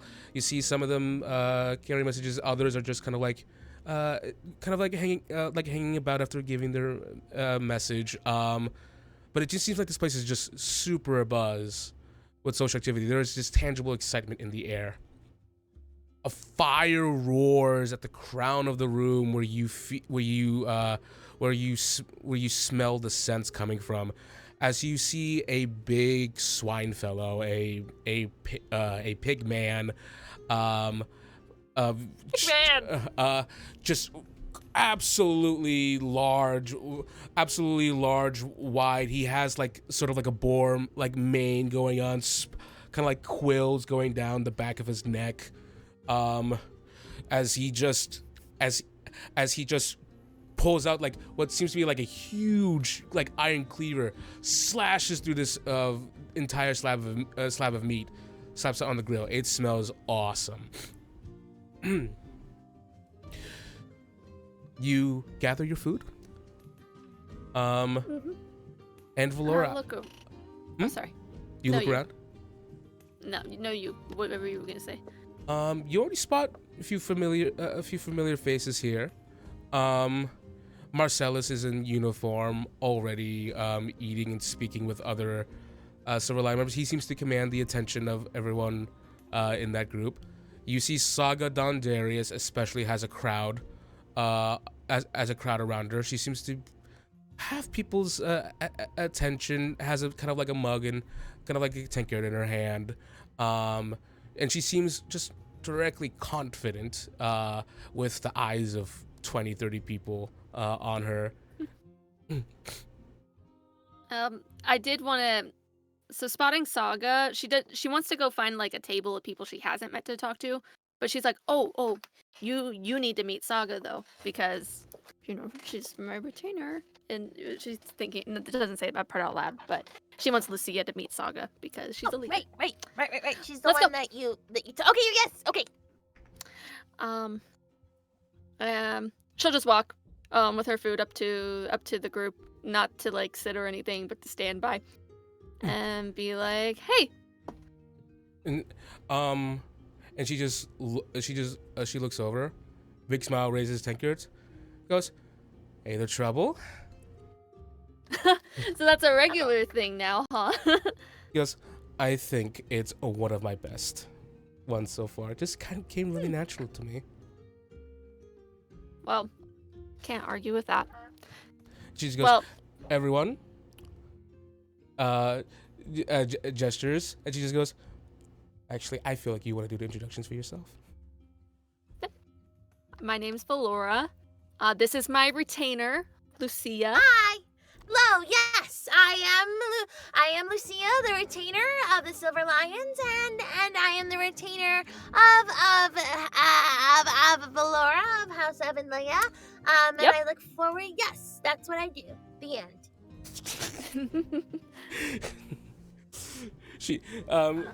She last gives a nod, and you see there's a resounding, like, just a really warm welcome, just an amalgamation of warm welcomes from the Black Floor class here. It seems like a good group. She's trying really hard to get names and to remember them. He just goes, well, I'll go ahead and introduce myself again to give you the personal introduction. I'm Saga Dondarius, leader of the Black Boars. You're going to be seeing a lot of me around here. Just, you're going to be seeing a lot of me, my name, because I tend to go pretty high on the scoreboards. Well, then you're gonna be seeing a lot of Valoura too, because she also is very high on the scoreboards. Well, competition isn't everything, as the young man sitting next to her turns around, kind of like ashen white hair. He seems really young, like a lot younger than the other, like almost young adults here. He just goes, pardon my leader's penchant for excessive competitiveness. He goes, I don't think you can ever have it too much, right? I'd say it's a healthy Just encourages amount. people to be better. Yeah. Exactly, I'm just pushing people to be better. And he just goes, already fallen for the trap. Well, not a bear trap, hopefully. Oh yeah, we've dealt with bear traps a lot this morning. I'm the retainer of the Black Boar House. I am Lucio Marzella. Your name is Lucio, and she like Lucio? and she almost like It's yeah, and Saga- she almost like jumps on him. She goes, "No way! We're both retainers!" Like in his face, and our names are only one letter apart. Yes. I didn't think that'd be a fact to celebrate. Oh, that's super cool. Incredible! And like his hand that's up, she takes it between her, very anime style, grabs his hand in hers, their eyes sparkling. Oh, yeah. It must be Yeah. fate. I'd argue that it's just names. It's nice to We meet must- you. Yes, it's so nice to meet you. We must be destined to be allies on the field of battle. I look forward, And she takes the hand in between hers and starts shaking it. I look forward to working with you. He just Valoura does cover her mouth a bit 'cause she thinks this is really funny. you see Saga is also super entertained by this. She just like has like the tinker over her mouth, but she's like, you can tell it's shaking because she's laughing in the cup. And she just goes, she just goes, look at that, Lucio. It must be the winds you love talking about so much that blew you two together on this course. Yeah. Gods themselves must have blessed it. The gods themselves, yes. Take 2 steps back. Sure. She just kind of like hops backwards back to Valora's side. Well, the two of you have clearly made a very strong impression. but I believe that you will have a lot. I believe you will have a lot to learn from me and the examples that we set as well. Oh, I'm sure. And I bet there'll be a lot for you all to learn tomorrow from us. Right, Lucia? Yes. Oh no. That's absolutely right. It just immediately like surrenders a saga. Just goes, yeah, everyone, go ahead and take a look. Says we're gonna learn what the look of the feet looks like. Oh yeah, from first-hand experience, it's always the best. I can bring a mirror, if it'll help. Ooh, burn! Gonna be hard to use a mirror while you're underneath my boot. You can try. I often succeed. Then you'll have to get used to a little bit of failure, I think. Oh, practicing talking to the mirror. I like you. She shrugs. You're gonna like us even better when we win tomorrow. Nice talking with you guys. And Lucio just goes, I don't know if anyone expects me to take part in the banter. But I look forward to a competition where we all learn from each other. And I hope this improves our cooperation and our bonds that we will all forge over these many years. Well said. Yeah. Well said, bestie. Bestie? Oh, you've already made a best friend. That's awesome. I know, it's wild! Wild how destiny works that way. There has to be, and Saga goes, Lucio, you've replaced me already. You're supposed to be my retainer. Yeah, I wasn't saying... I should have the same question, she says, looking at Lucia. Oh, no. Enough.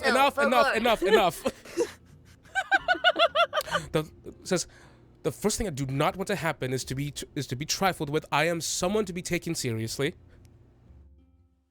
Oh, no. I didn't mean to Lucio. be rude or anything. Lucio, calm down. I apologize.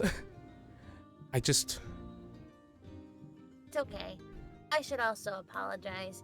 Bestie is a colloquial term used as a term of affection for a friend, but Valoura is my best friend, so unfortunately you can never take that position. But I can still use the colloquial term to make you feel comfortable with me. I can accept that. Thanks, bestie! And Saga looks at Lucy and just goes, so, running back to me. and Lucio just sighs, just so tired.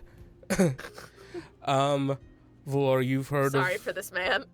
Valoura, if there's anything you've heard about Lucio Marzella, you did hear about, from your father, a young prodigy that's come to school, someone who's balanced swordplay and magic at a young 16 years old.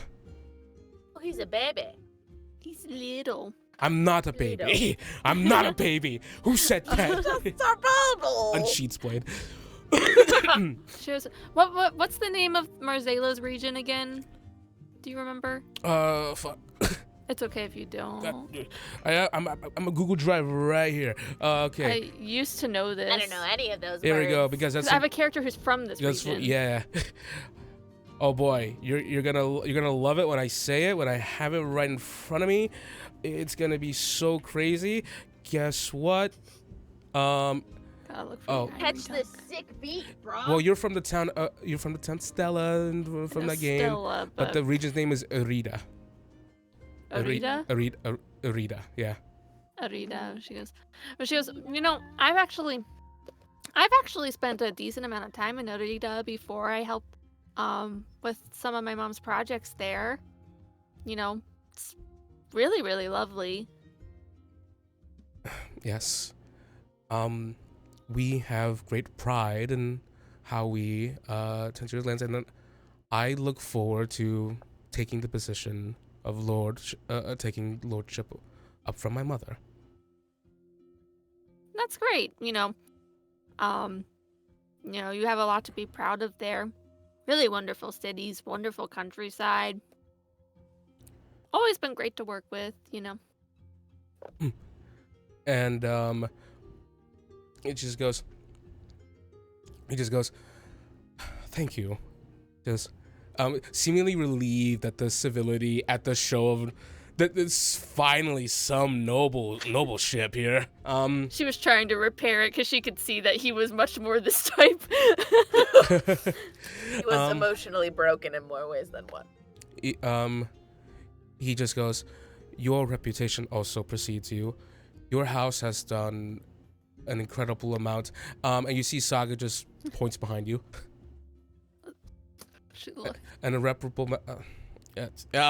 and you see behind you, seemingly like, I don't know where, but like standing at like a good distance away from you, you see another, says older, older than Lucio, but still like a dark, like ghost white kind of hair. He wears like a wolf fur around his it says around his shoulder.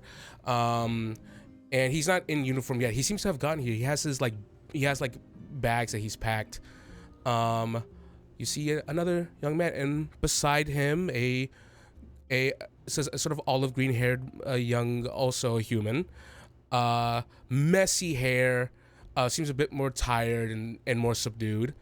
But the young man with the white hair is looking at you exactly, like dead on, and his eyes light up for a moment, and he bows very deeply, very, very deeply. And he just goes, if I'm not mistaken, you are Valoura and Lucia, correct? That's correct. It's nice to meet you. He says, yes, an absolute pleasure to meet you. My name is, I am Vesper Vanga. I am the future, the to-be leader of the Blue Wolf's house.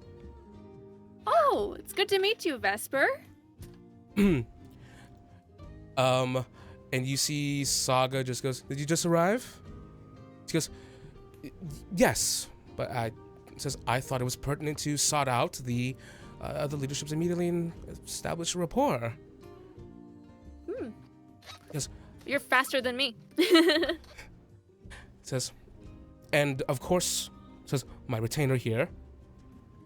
Gestures, and there's a little bit of a pause before you see the young man with like almost sort of like just like he just looks so like dead inside at the moment.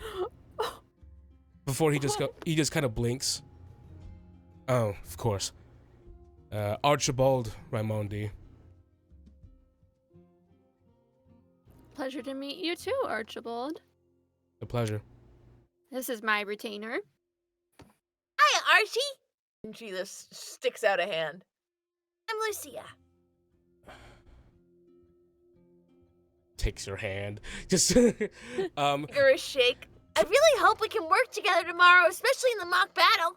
She goes. Takes his hand She away. kind of like teasingly, kind of looks at Lucy and she goes, "Well, I mean, we have a lot to talk about. We were hoping." She says, looking at Vesper and kind of like over the shoulder, kind of trying to act secretive, kind of looking at Saga, but obviously just playing it up. And Saga Oh, cuts in immediately. Saga Dondarius, leader of the Black Boys. Nice to meet you. Be careful about that one. Points to Valoura. Oh, she's scared of me already.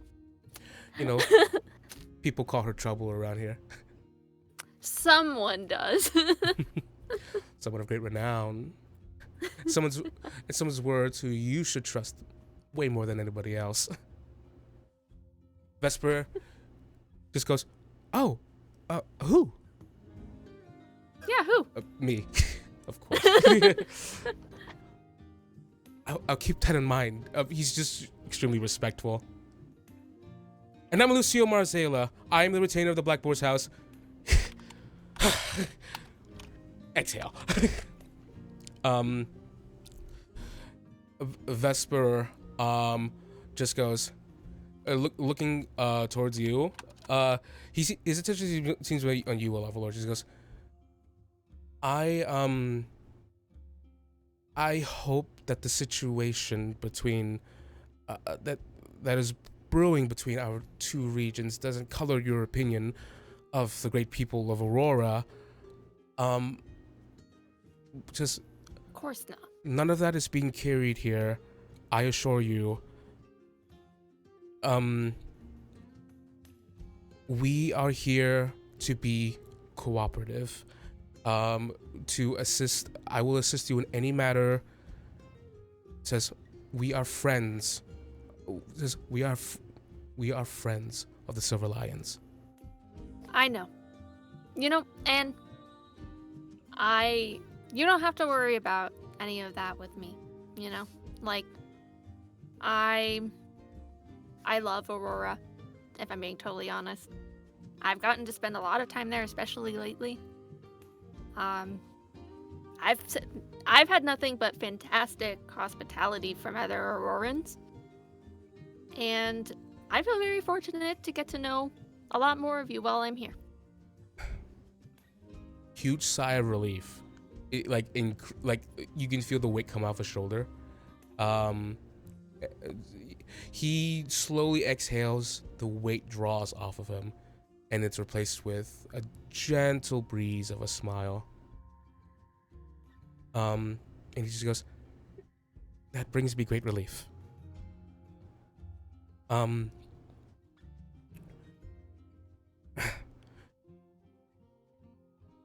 Not many has traveled to Aurora. It's a relief to hear that you have received hospitality there. We are a very caring people. 100%. Hospitality is different everywhere you go in the kingdom, but I feel like it's kind of got a special level in Aurora. I think, people see it as so inhospitable with, like, the cold and the snow and the seemingly hostile environment, the monsters. But, like, all I've ever found is resilient people who are much more willing than a lot of places to really make sure everyone can get by. So I've always really liked my time there. I've always wanted to visit. I would be very glad to show you. It is a tough would love place, to. yes, but anyone can truly thrive if they put their mind to it. Is it true that the lights change colors at night sometimes? Yes. Super cool. Yeah. Really? That's incredible! We'll have to go. I would be more than honored to take you. Another bow. What's the deal? And he just goes, very well. Well met. You said you wanted to speak with me about something?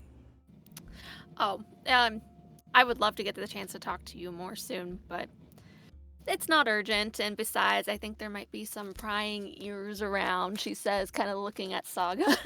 As soon as you say that, she looks away, she drinks. And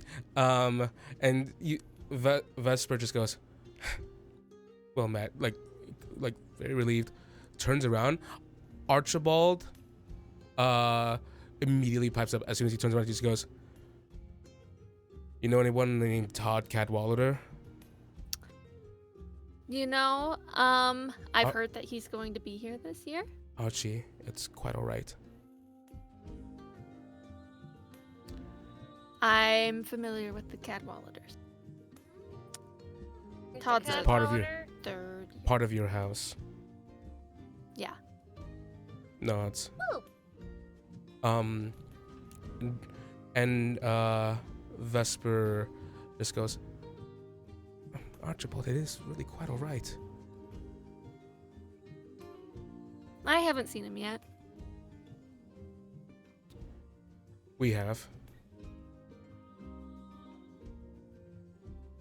Is that right? Just goes. And to my understanding, he's supposed to be a noble. That he is. Is it noble behavior to shove another leader to the ground upon meeting him? What the hell? Wait, hold on. I'm sorry. Player question. I'm confused. I'm missing something. I think Lucia is missing something. Okay, cool. So it's not Emma didn't miss something, Lucia missed something. Okay, got it. Yeah, Shutting up then. Continue. I think Jenny understands. Valoura. Yeah, Valoura would know. She goes. So. She goes. Yeah, that's not noble behavior in my opinion. That happened Vesper today? turns and he just goes. It did happen, yes, but I do understand. There is tension between. There's tension between regions. I understand. We are Not here. an excuse, you know. You're very graceful, very kind, but no, there's no excuse to behave in that way. I'll talk to him. And Archibald goes, "Thank you."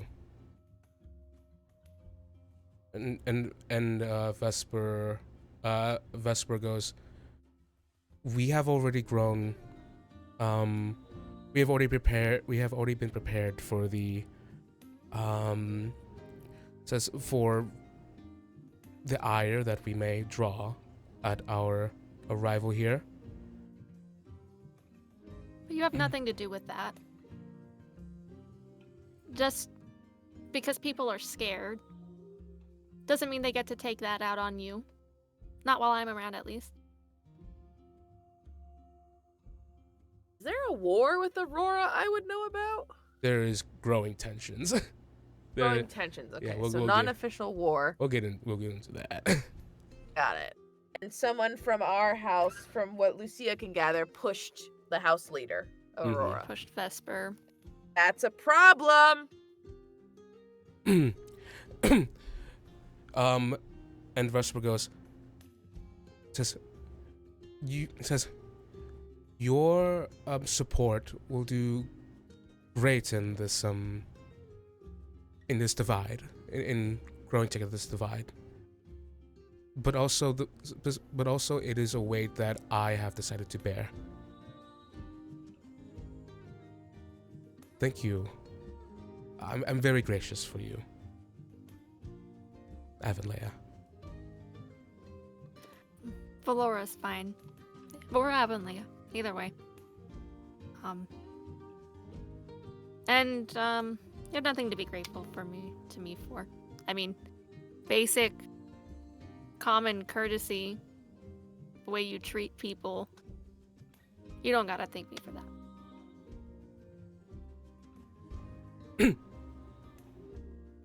Very well. I will rescind my gratitude. And he's really honest about that. It's not banter, it's just honesty. Yep, she could tell. She was like, good. And Saga goes, anybody push you around,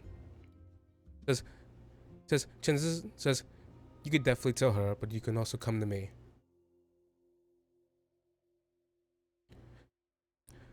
Noted. Thank you again. We're all rooming right next to each other, so. So yeah, give us a list. Me and Trouble will take care of it. Trouble? Your name is Trouble? A nickname. Oh, an alias, correct? Yes, Yeah. no, that's Valoura. Valoura, Valoura of House Avonlea, and her nickname is Trouble because I don't know why. She's not really trouble at all. She's actually very helpful. Have you looked at But it's her? supposed. Okay, what does that mean? She looks at Valoura and look. Yes. That kind of says, that natural smile that she has, the danger, the look for danger that she's got. She looks like she's gonna Lucia cause a looks lot of back trouble. and forth. I think I'm missing something here. I don't quite get it either, but you know. Hey, You listen, can't- whatever floats your boat, because If- boats are supposed to float.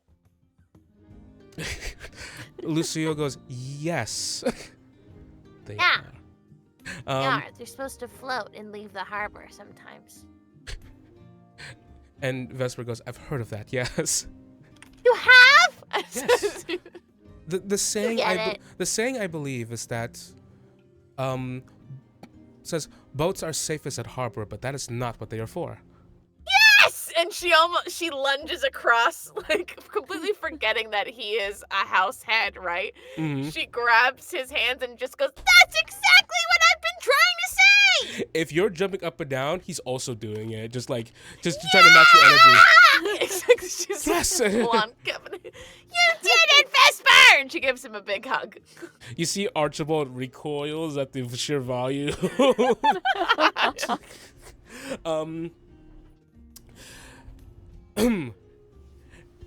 And Vesper goes, if we are sharing aliases, I suppose a nickname that I can be referred to is the Grey Ghost. The Grey Ghost. That's cool. That sounds so spooky. And Saga goes, okay, not fair. You come pre-equipped with an awesome nickname. I know, right? Like, I want that one, but I won't steal. Nope. I think it suits you better too. Archie just goes, not much of a nickname. I don't want to butt in here, but not much of it. not much of something to call people by casually. You're Archie. That's a good nickname. Yes.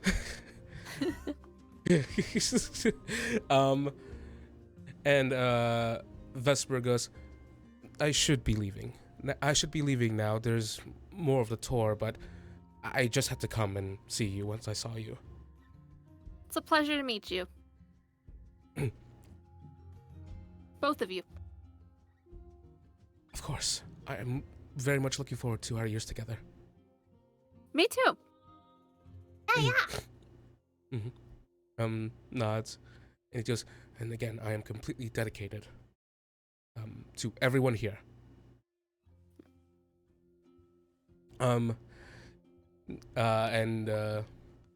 Saga goes, well, he says, we'll soften you up over the months.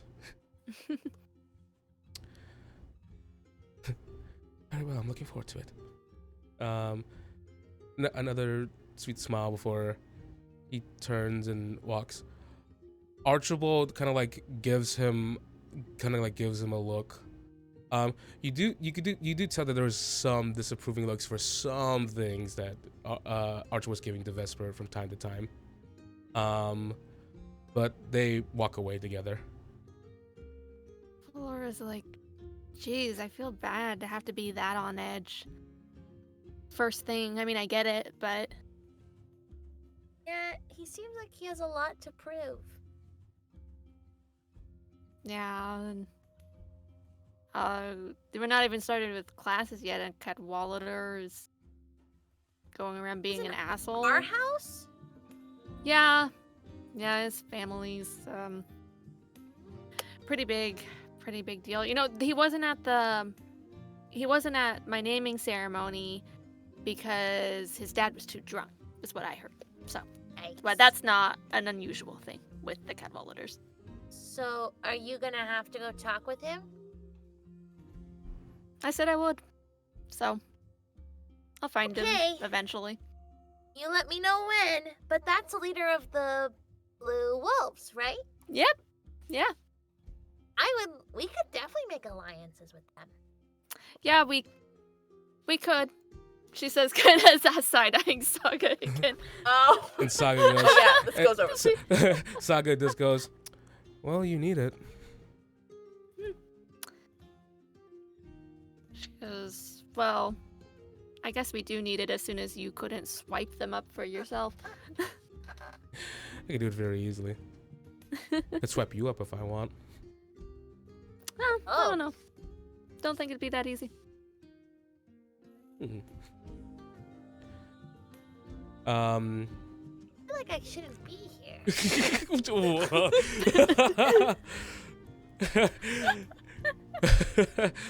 Saga just goes, hey,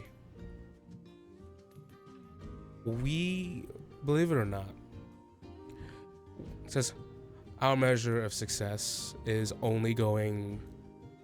is really measured by how much all of us are really going to cooperate with each other.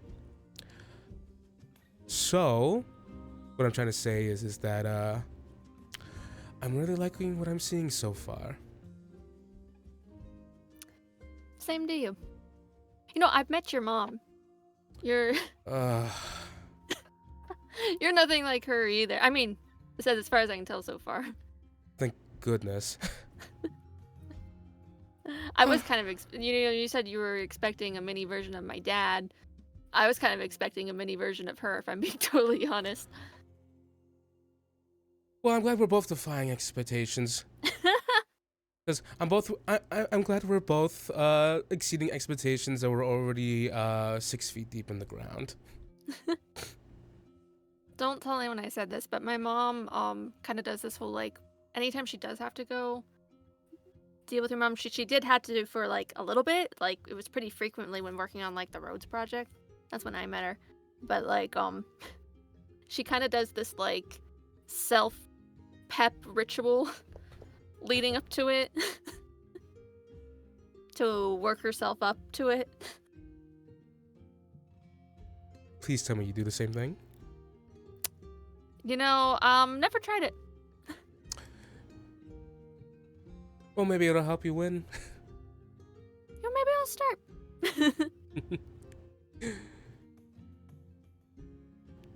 Well, good talking to you. And good getting to meet you, Lucio. Likewise, Hi, bestie. Lucia. And Saga just goes, you have to call her bestie in return. It's proper manners. I don't have to do that. Poor kid. Been holding this food for a while. Let's find a place to sit. Hi, guys. See ya.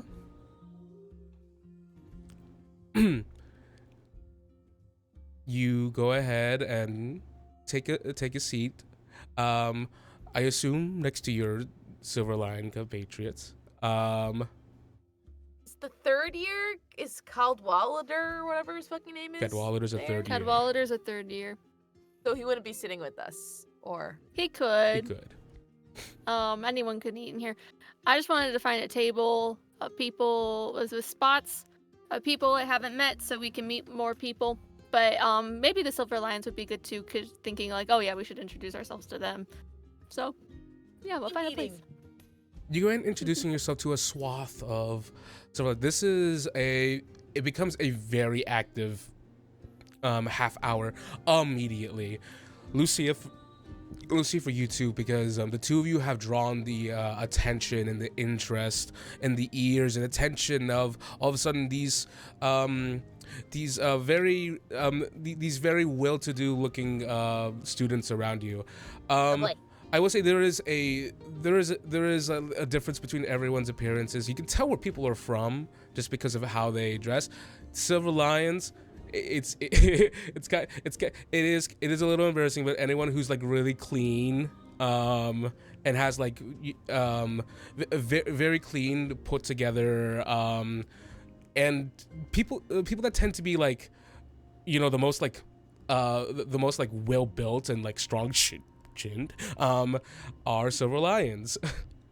Oh boy, we're the capital. We are. District 1.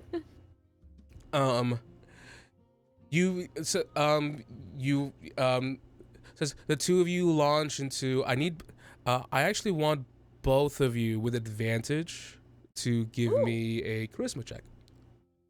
Charisma. Oh yeah, my highest stat. Does it have to be flat charisma? Why are you asking? Because I have proficiency in like every charisma skill. For this one in particular, it is flat charisma. Okay.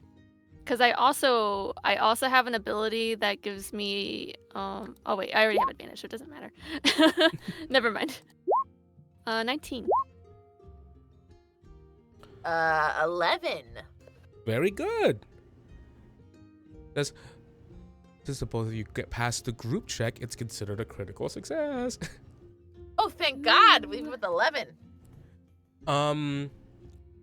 It says, the two of you managed to pick up names, and despite everything, and this is especially new for you, Lucia, you are crowning the social interaction. I'm talking good. Like you're asked what you're from. People do ask like what house are you from to Lucia? I'm from the Silver Lions. What's your noble house? Silver Lions.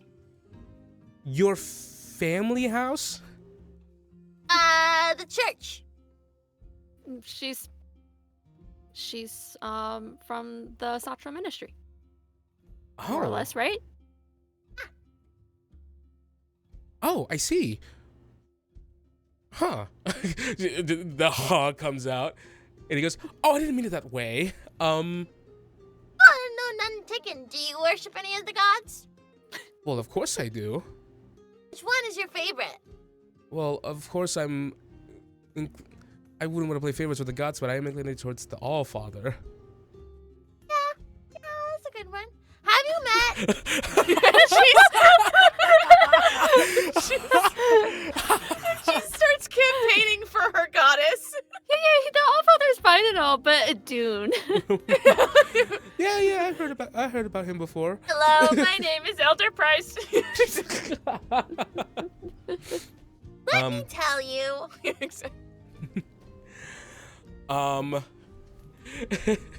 So you launch into a propaganda campaign for a Dune. So it has to in this place. And you see people are like listening. Give me a straight up like persuasion. Oh no! I'm not Laura wants to proficient. let her be herself, so God. even if she thinks it's a little funny. Oh shit! What'd you roll? It's a 19. Bad time to Wait, say the only DC is 20. I'm kidding. I'm kidding. I'm kidding. No. Dude, that's the only time she ever rolled high was with her goddess. Yeah. I'd say like Valoura, you would feel like the chat, the god chat, especially the passion. Like, yeah, I'm gonna campaign for my goddess right now while we're having a casual talk and take over the conversation.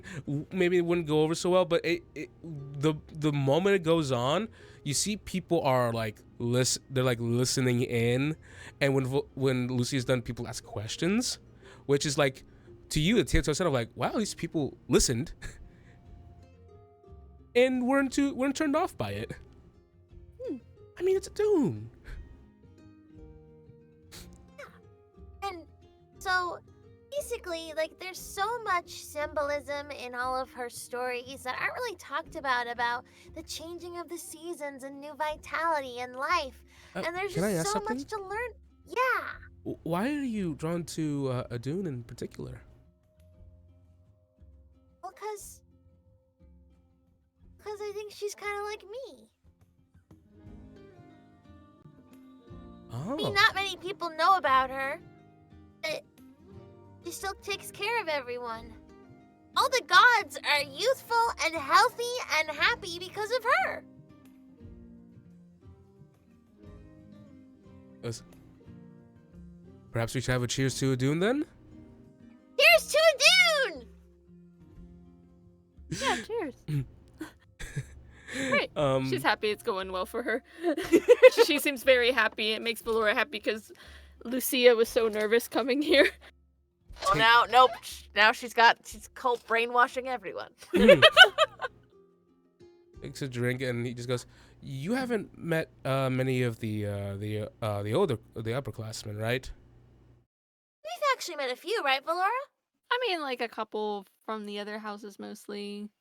Well, I'm a Um, second year here. My name is Alexander. If you have Hi. anything to ask me, I'm glad to be of help. There are people who probably know more than me, like the third years. Speaking of which,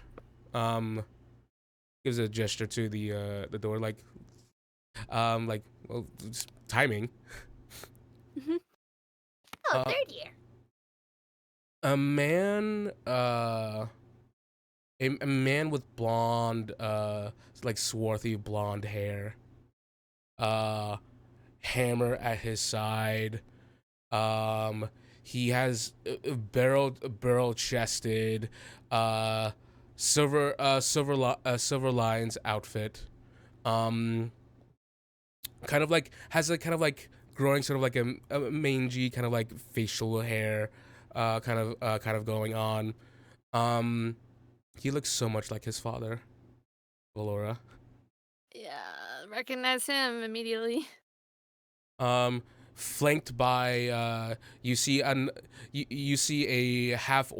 another half orc, who a half orc and an says this sort of like kind of like blue skin colored elf woman behind her, all wearing silver lions uniform.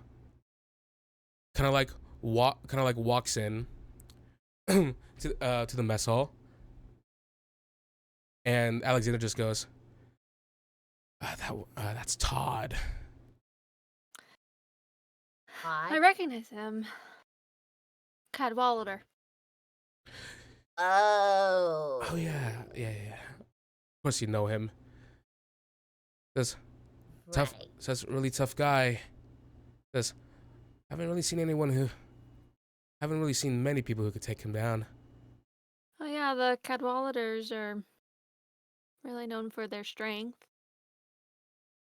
They she looks at Lucia. They have the Aeon mark from Thor, and they're kind of like Wow. the fist of the king or whatever. Yeah. Mr. the King, huh? Todd's. Yeah. If there's anybody else to talk to, I guess Todd would be the person. You know, I was needing to talk to him, but I'll let him settle down first. You know. You see, Alexander just goes, I'm gonna be honest, our previous leader had a big problem with him too. Yeah. I don't mean to talk bad or anything, No, but like, I'm just trying to set your expectations. But I think Todd knows he's a pretty powerful guy. 'Cause I don't think anybody could do much about him because the Cadwallader family. So, he's regularly doing stupid shit, is what it sounds like. Um,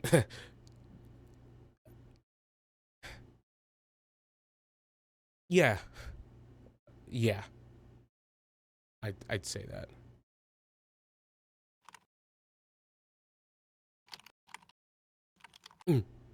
Well, she'll kind of keep an eye, wait for him to get settled down before she goes to actually introduce herself. One more thing, just don't tell him I told you any Of course this. not. Of course. No, don't worry. I Okay. was already gonna talk to him anyways. Okay.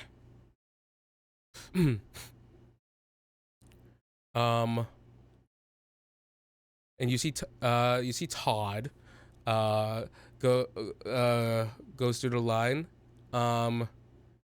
and he as he grabs a bowl and he's served food from the fire speaker, he just goes more. and the fire speaker just just like without a wasted movement, just gives him another serving. And Todd just kind of like looks at the food.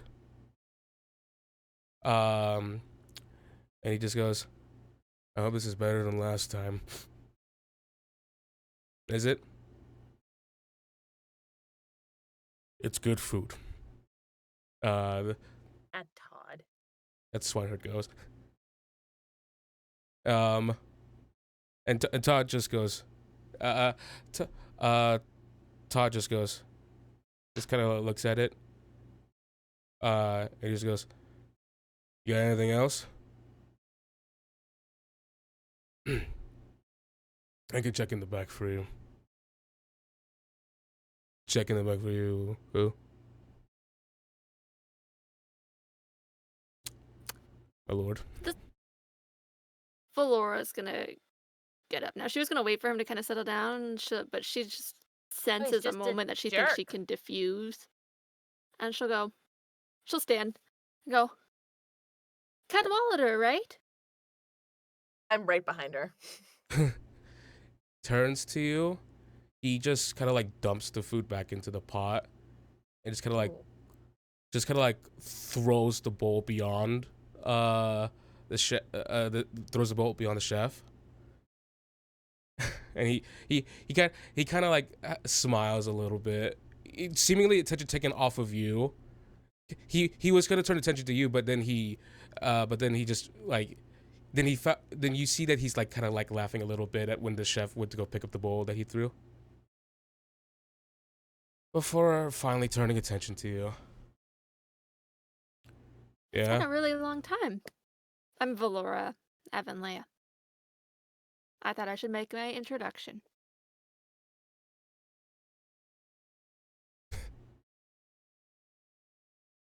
Yeah. I was supposed to see you at the ceremony. I didn't get to show up. Oh, things come up. I understand. Yeah. To see you now and for the rest of the year. So, nothing else.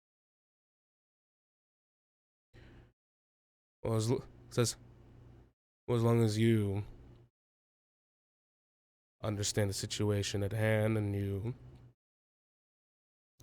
know who I am, we're gonna get along just fine. Oh, I know very well who you are. The situation at hand? What do you mean?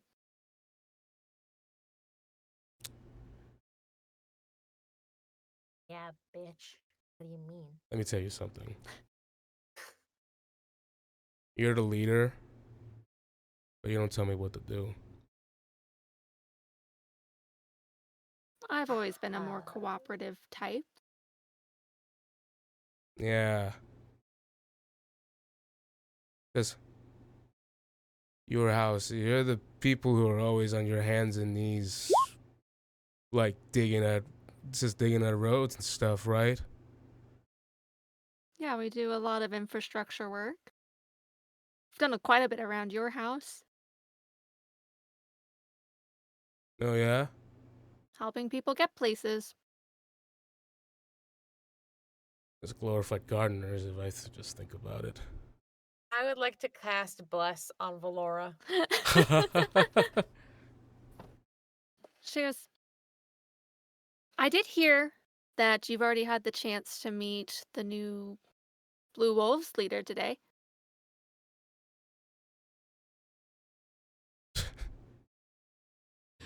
What were your impressions? I don't think we got anything to worry about. Worry about? Yeah. Why would I be worried? Just goes, that dog's got no teeth. He says, you don't have to worry about it. The moment he tries to bite it, I'll put that mutt down. She goes, I think you're mistaken, actually. They're not a concern because they're an ally and a friend, not because they're weak.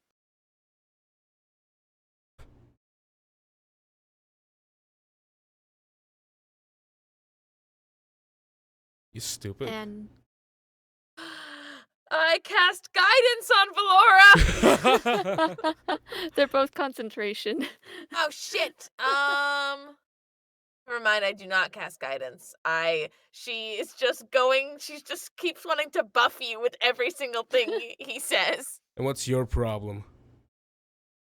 She goes, Excuse- she's, Gotta go. no, I wasn't done speaking yet. She says, No, I want to hear from her. no, I wasn't done speaking yet. You, what's your name? I want you to know, while I Hey, be quiet. can't tell you what to know, you listen to me. Not because I'm your leader, but because we're You're classmates here. nothing. She goes, Don't try to act big.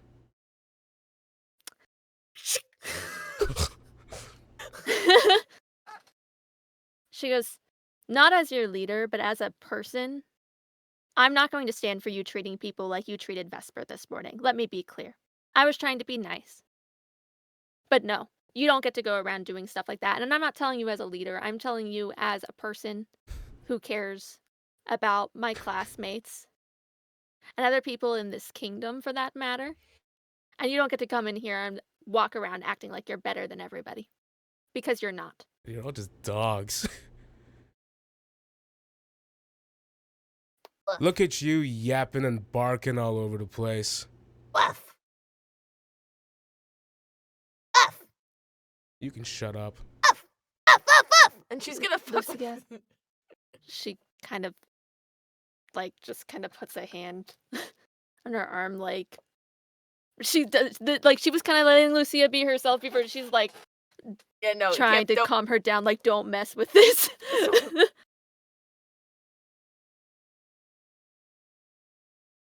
He walks towards you. And he purposely steps in front. Like mean-dogging, towering over you. Because he's obviously just right now, bully tactic, just getting his size up on She you. doesn't back down. She's just looks unbothered. He just goes, let me tell you something.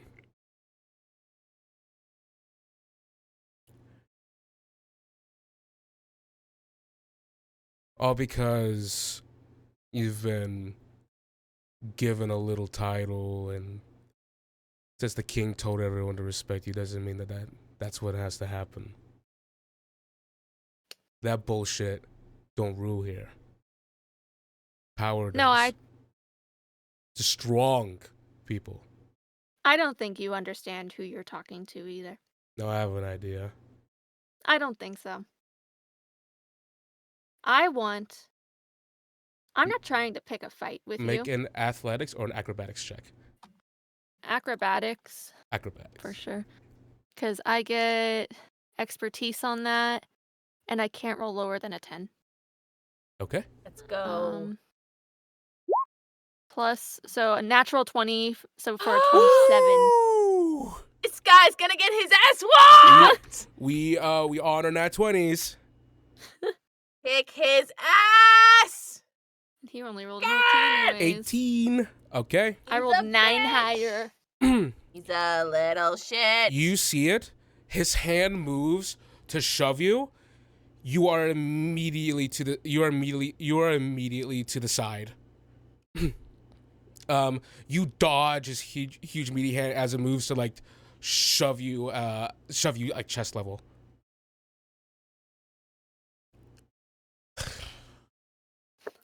I want you to know that I hope we can have a good relationship in the future as lords. And that this shit won't fly with me. Not as a person. Fucking go. Okay? I'll respect you if you respect me. I'll go ahead and cut it then. You haven't earned my respect. You've done nothing. Neither have you.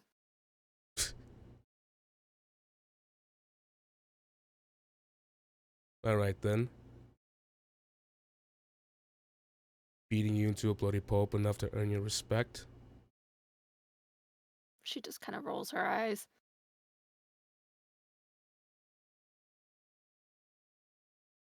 What? Can't speak anymore? No, it's just that I'm finding that you're not very good at listening. You don't care. So why waste my words on you? Then all you want to do is Yeah. threaten me. Words. He goes, this thing in here is starting to run out of them. He taps you on the head. She just bats it away. When you bat him away, just complete bully mode, smiles, hand comes up to you again. He hovers the hand in front of your face. Shame. I think this will have to be a rolled check. But I don't remember what you have to roll because I don't think it's on my sheet. She's gonna throw him off by teleporting him into not as high as she can in the air, but enough in the air to mess him up. Okay, what's the roll? I don't know what the roll is because I don't have it written down. Because Okay. it I believe changed. it is charisma. Or maybe it is there. Maybe it's Charisma. oh yeah, charisma. And the DC is I don't know what the DC would be either. Let's say 8 plus proficiency plus your dex Okay. for this one in particular. We'll get into this. We'll get into the nitty gritty of all of it later. But I'm gonna roll charisma. So DC Nat 15. 1. Yeah. That's what you Nat get. 1. I said you're being a bitch. You go down like a bitch.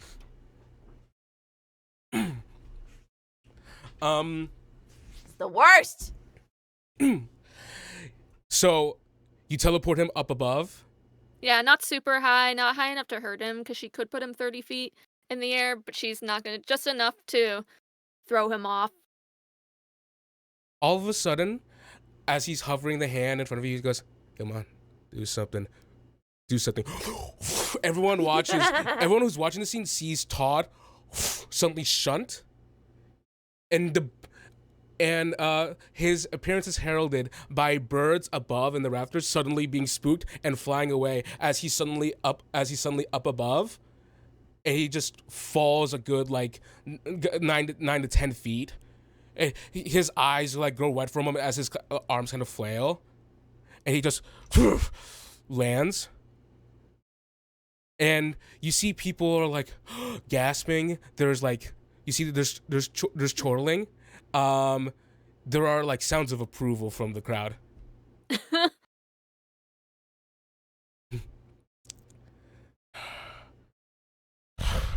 Stands up.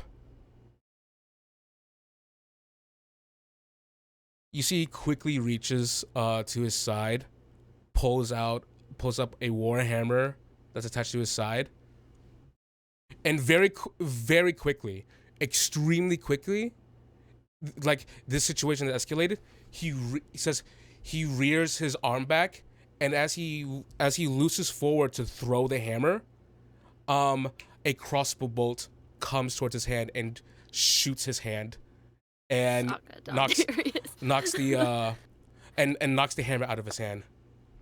The hammer clanks out of his hand.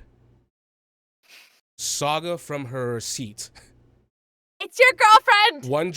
One drink in hand, a hand crossbow in the other. Just goes, "Hey, people are trying to eat here."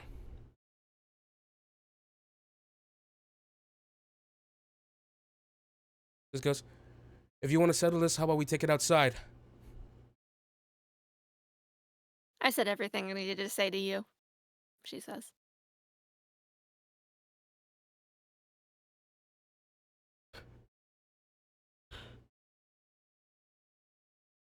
Fucking bitch. Talking to, in regards to like, he looks at Saga, kind of like mutters under his breath, picks up the hammer,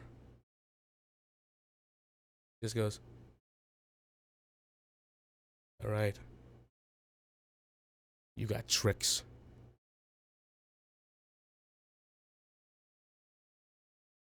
They're not gonna save you down the line. Whatever.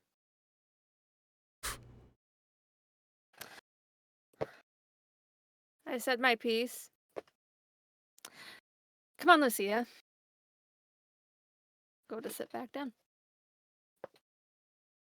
As the two of you turn around, you hear you hear something large tip over. The sound of liquid splashing the ground. Quickly look. Todd has tipped over the pot, the large serving pot of soup that everyone was eating from. Can I rewind that? Yes! Let's go!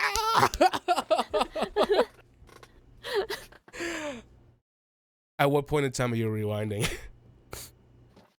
Before he knocks over the pot of soup. Mm-hmm. Let So, me see what so that you would do be. see him like he's about to turn. He's about to tip over the pot of soup.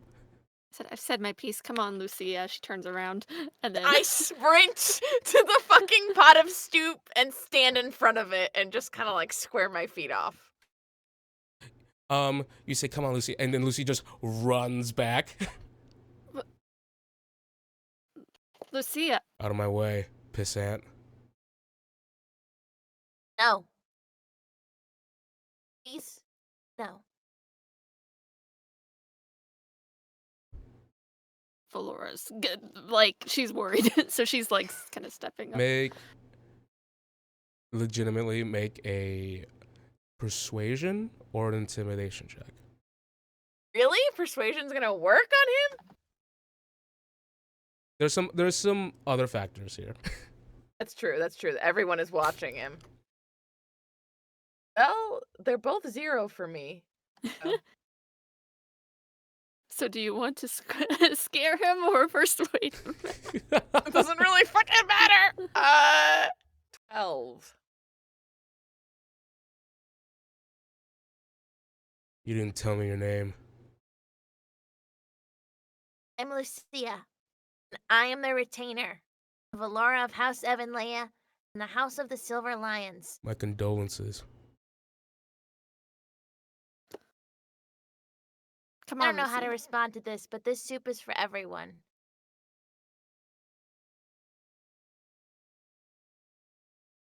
Want to get everyone mad at you?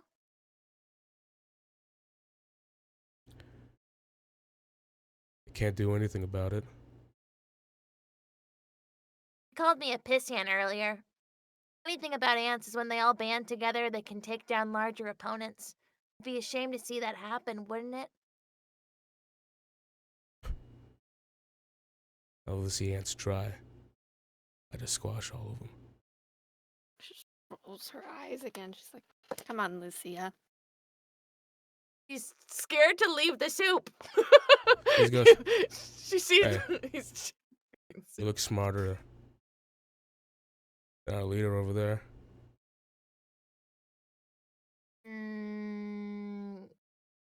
You're just mean. I don't even have a quip for you. You're just mean and I feel really bad for you. You must have a very sad life to behave this way.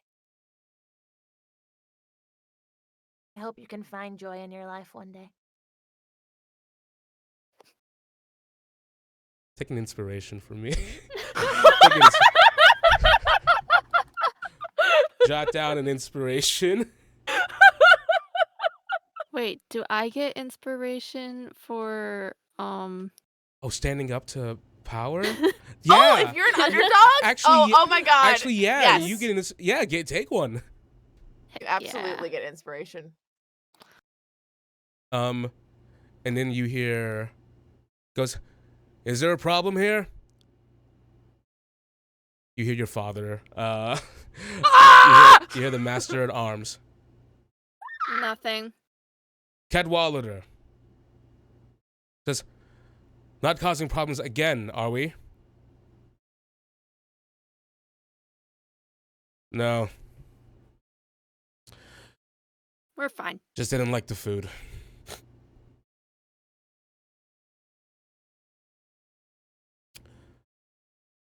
That's your daughter, right? Says, I will not deign to answer any personal questions. But if you are going to, says, if you're going to cause issues, then I recommend you leave these grounds at once.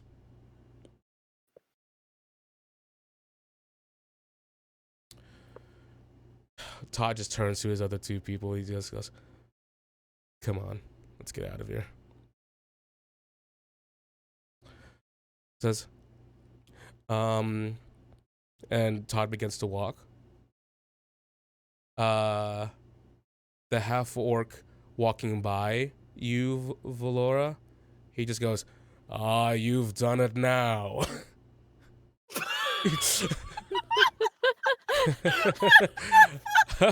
And then the elf just goes, there's a power hierarchy here, and you're about to learn. Okay. You're the house leader. Todd Cadwallader Robert says Robert the Boar points at the half-orc, says, and me, Do-Re-Mi. Your name is not Do-Re-Mi. It is not fucking Do-Re-Mi. Oh my god! If I weren't playing Lucia, I would make fun of her so much. What a dumb and I'm Do-Re-Mi. What the fuck? She's like, okay, go have fun. Bowing down to that little poor excuse of a man. I'm going to tell Todd you said that. she looks away. She walks away. Oh my god! What the fuck? As they walk, you see your father follow after them to make sure like they're out. Alexander goes, is like, yeah, Tad Cadwallader is a bully. So he goes, says Robert and Do-Re-Mi. Says they're the head of the drama society. Oh my god! Lucia goes, wait, that makes so much sense. I've always heard drama club kids can be awful. I always thought the drama kids are the ones who get bullied.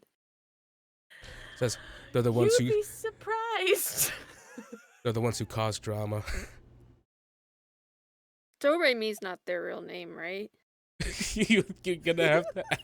Oh, you ask him? Yeah. I've never caught her real name. The drama club kids. Wait, so it's Sharpay and freaking what's his name from High School Musical? And Ryan. And Ryan. And just and you hear Saga just goes, just yells out there, run. About time, right, guys? And then just a polite claps. She's just like, what a loser. Like, she's just like so annoyed by like, she even tried to be really nice, but no. Laura, are you okay? Yeah, of course. That dude's an idiot. Yeah, he said some pretty awful things. Oh, I mean, could be a lot worse.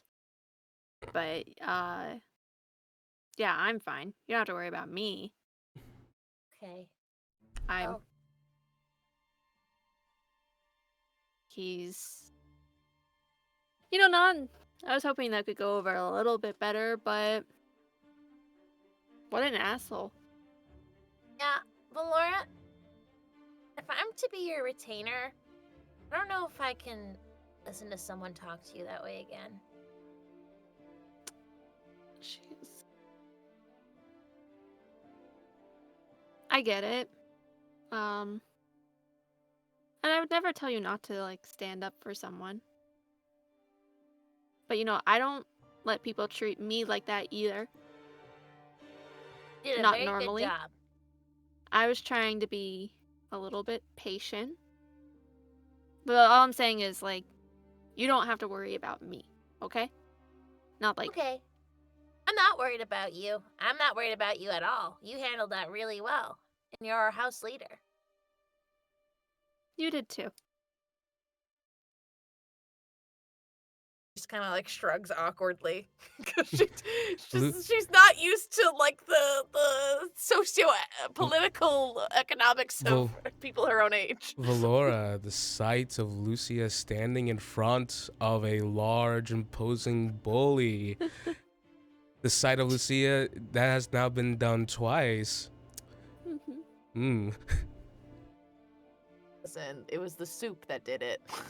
She's like, you're not supposed to do it on my behalf, though. Gosh. No, I'm not gonna scold you Why for it. not? Or just no. She's just saying it out loud. No, sorry. Okay. I was responding to Timmy, but no. You hear, the two of you want more soup? I am so hungry. I have not been able to eat any of my soup. I would love some more soup. Thank you so much. I thought it was great. Didn't know he burned all his taste buds off already, but So delicious. And I'm really hungry, so can I please have some more soup? You can have all the soup you want. Thank you so much. thanks. He just goes, we really did bounce back from the soup hag. As he pours a bowl of soup and hands it over to you. And he just goes, he holds up a finger. He holds up this huge finger, dives beneath, and he just goes, something fresh, just fresh from the oven. We were gonna have these out for lunch, but why don't you go ahead and try these? And puts like two delicious buttery looking rolls on top of the soup. The bread is like all the It like all comes back to bread. Homesick. Yeah, it all comes back. Her homesickness just is overwhelming, and she takes and just starts dipping it in the soup and like shoving it in It's her so mouth. fucking. It's so fucking good. Thanks. What's your name again? It says, fire speaker. It says, I'm the fire speaker of the cafeteria. You can call me Deaththorn. Love him. I love him. Well met, Deaththorn. It says, but everyone in the profession calls me fire speaker. Good to know. Fire Speaker Deaththorn. I'm Valoura. Nice to meet you. Says as she's shoving Lucia, rolls got in it. her mouth. He just goes, well, I'll go ahead and say that. Says, I'll probably say what everyone's thinking, but I say the two of you are a pretty welcome sight. She goes, I'd love to promise that I could whip that guy into shape or something, but yeah, sorry you've been dealing with that. Yeah, that's gonna take a lot of psychiatric evaluation and help right there. Does your medical background involve any of that, Lucia? she's just slow. I unfortunately don't think many people are qualified for that, but I do hope he gets the help that he needs. Well, thanks for that. Says, feel free to pop by the kitchen if you guys want to help or if you want to try some of the experimental stuff we got going on. All right. Oh, that sounds fun. He goes, I'll have to try that. Treats. he just goes, you two look like good kids. Thanks. And for this particular person, a swine fellow, I would say that definitely the two of you have never seen anyone like this before. But if you read books, if you studied up, then they're from a far away land, and this is such a rare sight. And he just goes back and he just says lines back up, no more funny business. Says, I'll put you in the pot. What a good pot to get a great way to die. As she keeps eating the Eat our soup. soup. And then as that conversation disbands, you guys didn't see it because you're in that conversation. But as you guys are like, okay, finally, let's just eat our fucking soup. You turn around, you are descended upon you because you there's a semicircle of like people around from like silver line, like a bunch of silver lines, like a bunch of second years and third years. And you guys are bombarded with like that was so cool. You really stood up to him and to Lucia's like says you're so brave to stand right in front of him. Says, She's pretty tough, you know. Laura handled it very well. She's an excellent leader of our house. that guy can disintegrate a boulder with his hands. I just had to protect the soup, that's all. You've like actually seen him do that? She says, wait. disintegrate a boulder with his hands. Okay, like a rock, but he can he can throw boulders. I mean, Oh, well. what use is that when you don't have a brain to back it up? And just goes, it's been a while since anyone really stood up to him like that. Well, listen up, everybody. There's a new leader in town. As she points to Valoura. Things are changing here at the Silver Lions, right, Valoura? I'm just not gonna not even as a leader, just as, like I said, as a person. I don't think any of us should let anyone push around people like that.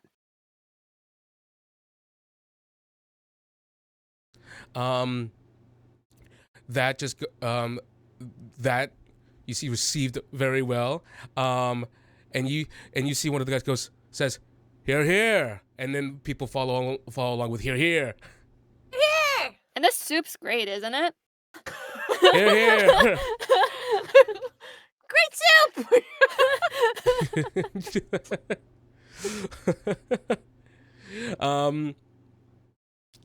And Fire Speaker just goes, "No seconds today."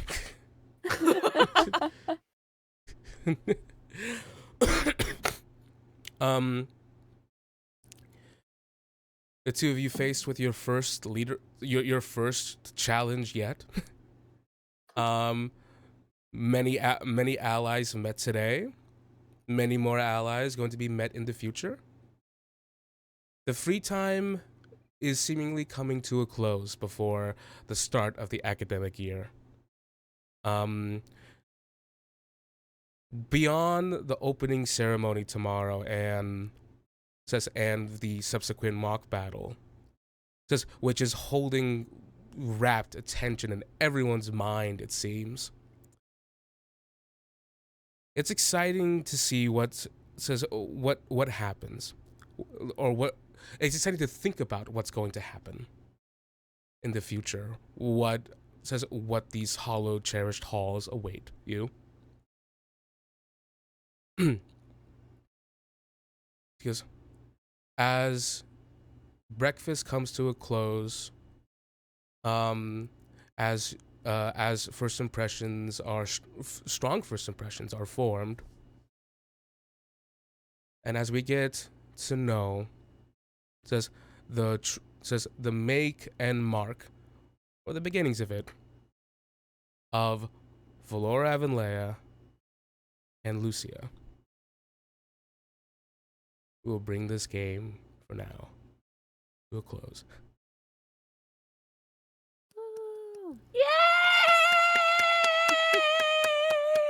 Oh, JT just arrived. Say Thank you for his subbing name for and 22 months. he appears. I believe in JT. I know! Don't worry, JT, we'll be back next week! Oh, buddy. Oh my gosh. Missed you so much, man. Oh, come on, Nico.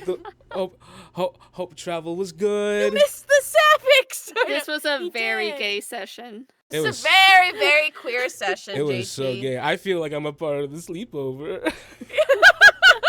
You are literally in the Literally. sleepover.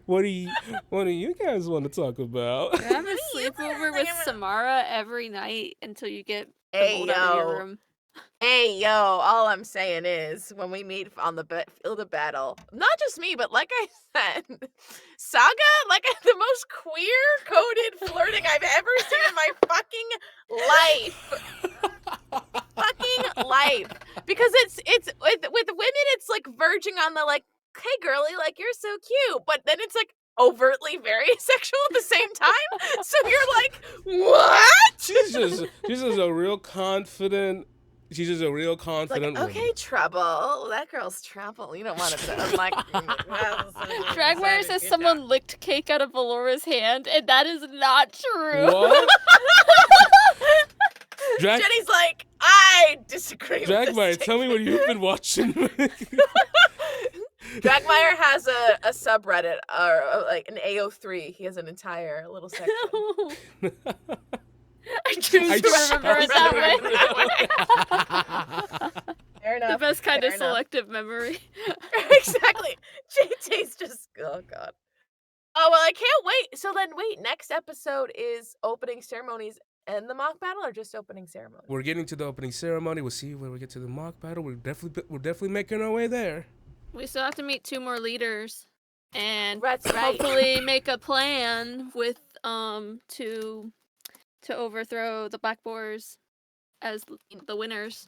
of Yeah, the we mock gotta battle. make our alliances, baby. Really competitive with Saga now. Yeah. Immediately. Now Valora's hyped it up. Now she's like, I gotta beat her. And somehow I need to find a way to harm Todd in the mock battle. He's on our team. But make it so it wasn't me. So it doesn't look like it was me. Just needs to be harmed in some way, shape, or form. Guiding bolt him. He turns around, point at one of his friends. Exactly. Was it me? Sounds like, you bitch. smacks his friend. I shit you not, like, Lucia was that entire convo. She's like, how do I, when Valora's not around, how do I take him out at the knees? How do I kill this man? I'm going back to the airport. JC's quitting. Lucy Oh, well, is. thank you all. I was gonna say Lucy is the Hubert now of the Three Houses. She's the Hubert. She's gonna poison all the opposition to. She's gonna poison Todd. bloody path. I was gonna say she is the Hubert where she won't say shit. Like anytime like Edelgard's having a confrontation, Hubert's just standing there, right? Doesn't say shit. Like, my queen. You like it says get him. Exactly. That's Get him, my empress. And that now I'm just gonna go fucking poison his ass. Get him, Lady I have- Edelgard.